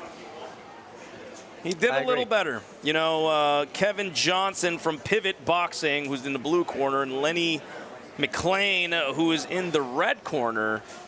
they're from Wolfstand Boxing. They're putting on quite a bit of a show. Although I think Kevin Johnson might actually walk away with the victory here if he keeps up that momentum and doesn't gas out and continues, bullying him in the ring the way that he has been. I think Red might find a loss here. But if Red capitalizes on that and pivots, gets Blue into a corner and fights on the ropes, taking away the range and the momentum of Blue, I think he has a chance here. But he has to do that. All right, here we go. Final round of the evening and the last round of the entire event. Here we go. Nice hits.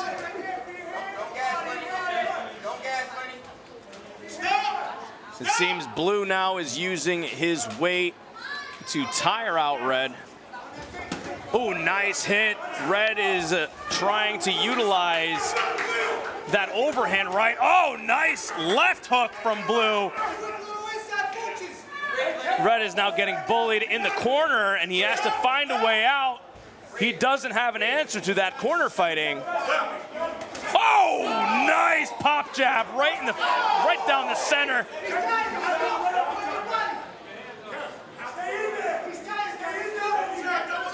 Blue knows that Red is really tired.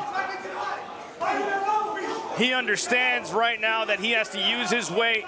Red does not really have much power left in those punches. Nice uppercut from Blue. Red is counting on that overhand right, but I don't think he's going to be capable of getting the knockout.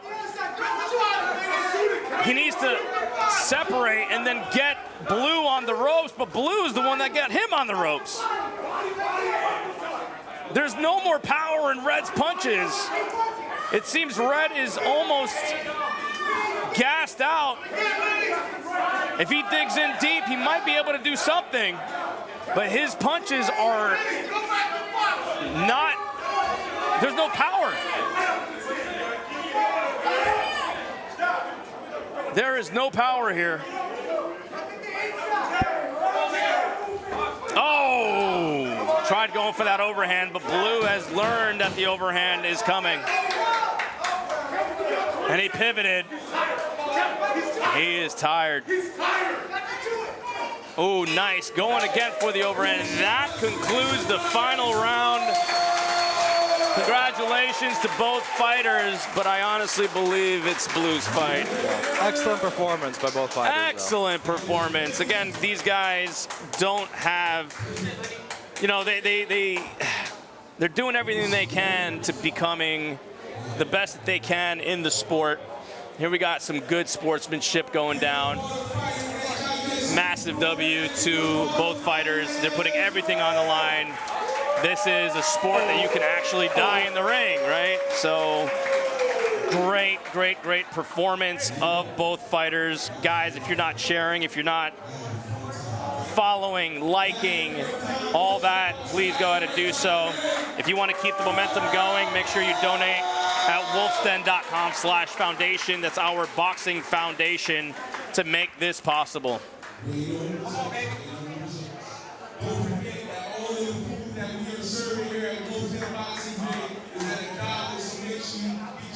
Fantastic performance.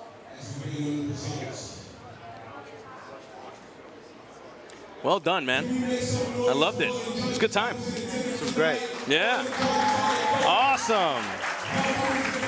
What's going on, everybody in the channel? Guys, if you're in the chat, thank you for being here. What's up, Fodub, Tiger, Salt Q, G Wood, Boxin'. We got World Star, Lady Joker. We got everybody up in this chat. I hope you guys are enjoying the performance these young fighters are putting on for you. What's up, Midge? Welcome. Can y'all make some noise for these fighters right now? Awesome.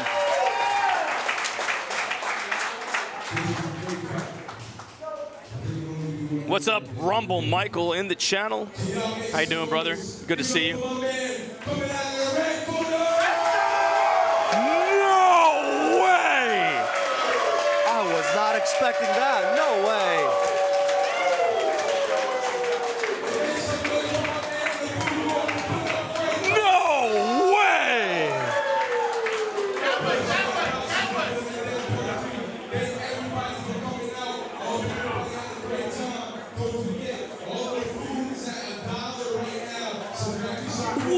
just happened? I'm not sure. Did we see the same fight?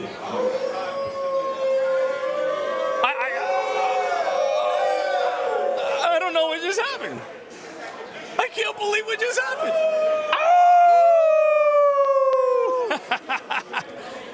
Dude, And that's why we are not the judges. you're right. Jeez. I am so confused. Yeah. What a turn of events. What a turn of events that is, man. I can't believe what I just witnessed. That's what makes all of this so great. The fact that it's so unpredictable. Yeah. It's so unpredictable. I thought that Kevin Johnson would have had it. Like, he was so dominant in the fight. Yep. I didn't see it coming. All right. Well, that's why we're announcers. Sorry, I gave you a wrong decision beforehand, but it was a good fight. It was an amazing fight, Great dude. fight. It was so good. Angelo he's a dog, man. Yeah. He got what it takes to do that. He'll be pro one day. Yeah. 100%, man. Grandmaster, much respect to you, brother. Yeah. Seriously. Thank you, guys. Yep. Take care. All right, ladies and gentlemen, hope you guys enjoyed the show. Again, big shout out to Wolf's Den Boxing, big shout out to Rumble, big shout out to all the sponsors, everybody who is a part of making this a reality. We're doing this for the sport of boxing. We want the amateurs to eventually become pros, and we're taking it one step at a time. Like I said before, and I'm gonna say it again, you guys are the reason why we are able to do all of this, okay? You're the reason why this all is possible. The people that are in charge in like at Wolf's Den and everybody else, all the fighters, we're doing everything we can to make you as well, brother. Yeah, you got it. Thank you, brother. So you guys are why we're able to do this, okay? And without you, we wouldn't be able to do this for these young athletes, okay? So with that being said, we appreciate you. We appreciate you sharing it out. We planned this months in advance. We got another one being in a couple of months. Okay, it's happening. All right, we're not stopping. No matter what, we're not stopping. All right, you're going to see me doing podcasts in here. All right, and we're going to make sure that we bring a lot of light to the real sport of boxing. None of this other craziness that you've been seeing out there. None of this mumbo jumbo of these people just flailing their arms, okay? What you saw today It was real fighting. was real boxing, the real sport, okay? And we're gonna continue building these young fighters, and I hope you found a favorite. I hope you found somebody you wanna follow and say, you know what, that's the guy. That's the guy I wanna see be the next champion, the WBO champion, WBC champion, all right? That's what I want you guys to do, to really attach your love to the sport and do it through some of these young fighters who are literally putting everything on the line to make this happen for you in a very entertaining fashion. All right? I'm Joker. That's Steve. I'm Steve. He's Steve. I am Steve. Appreciate y'all. Thank you for your support, and we'll see you in the next one. Bye-bye.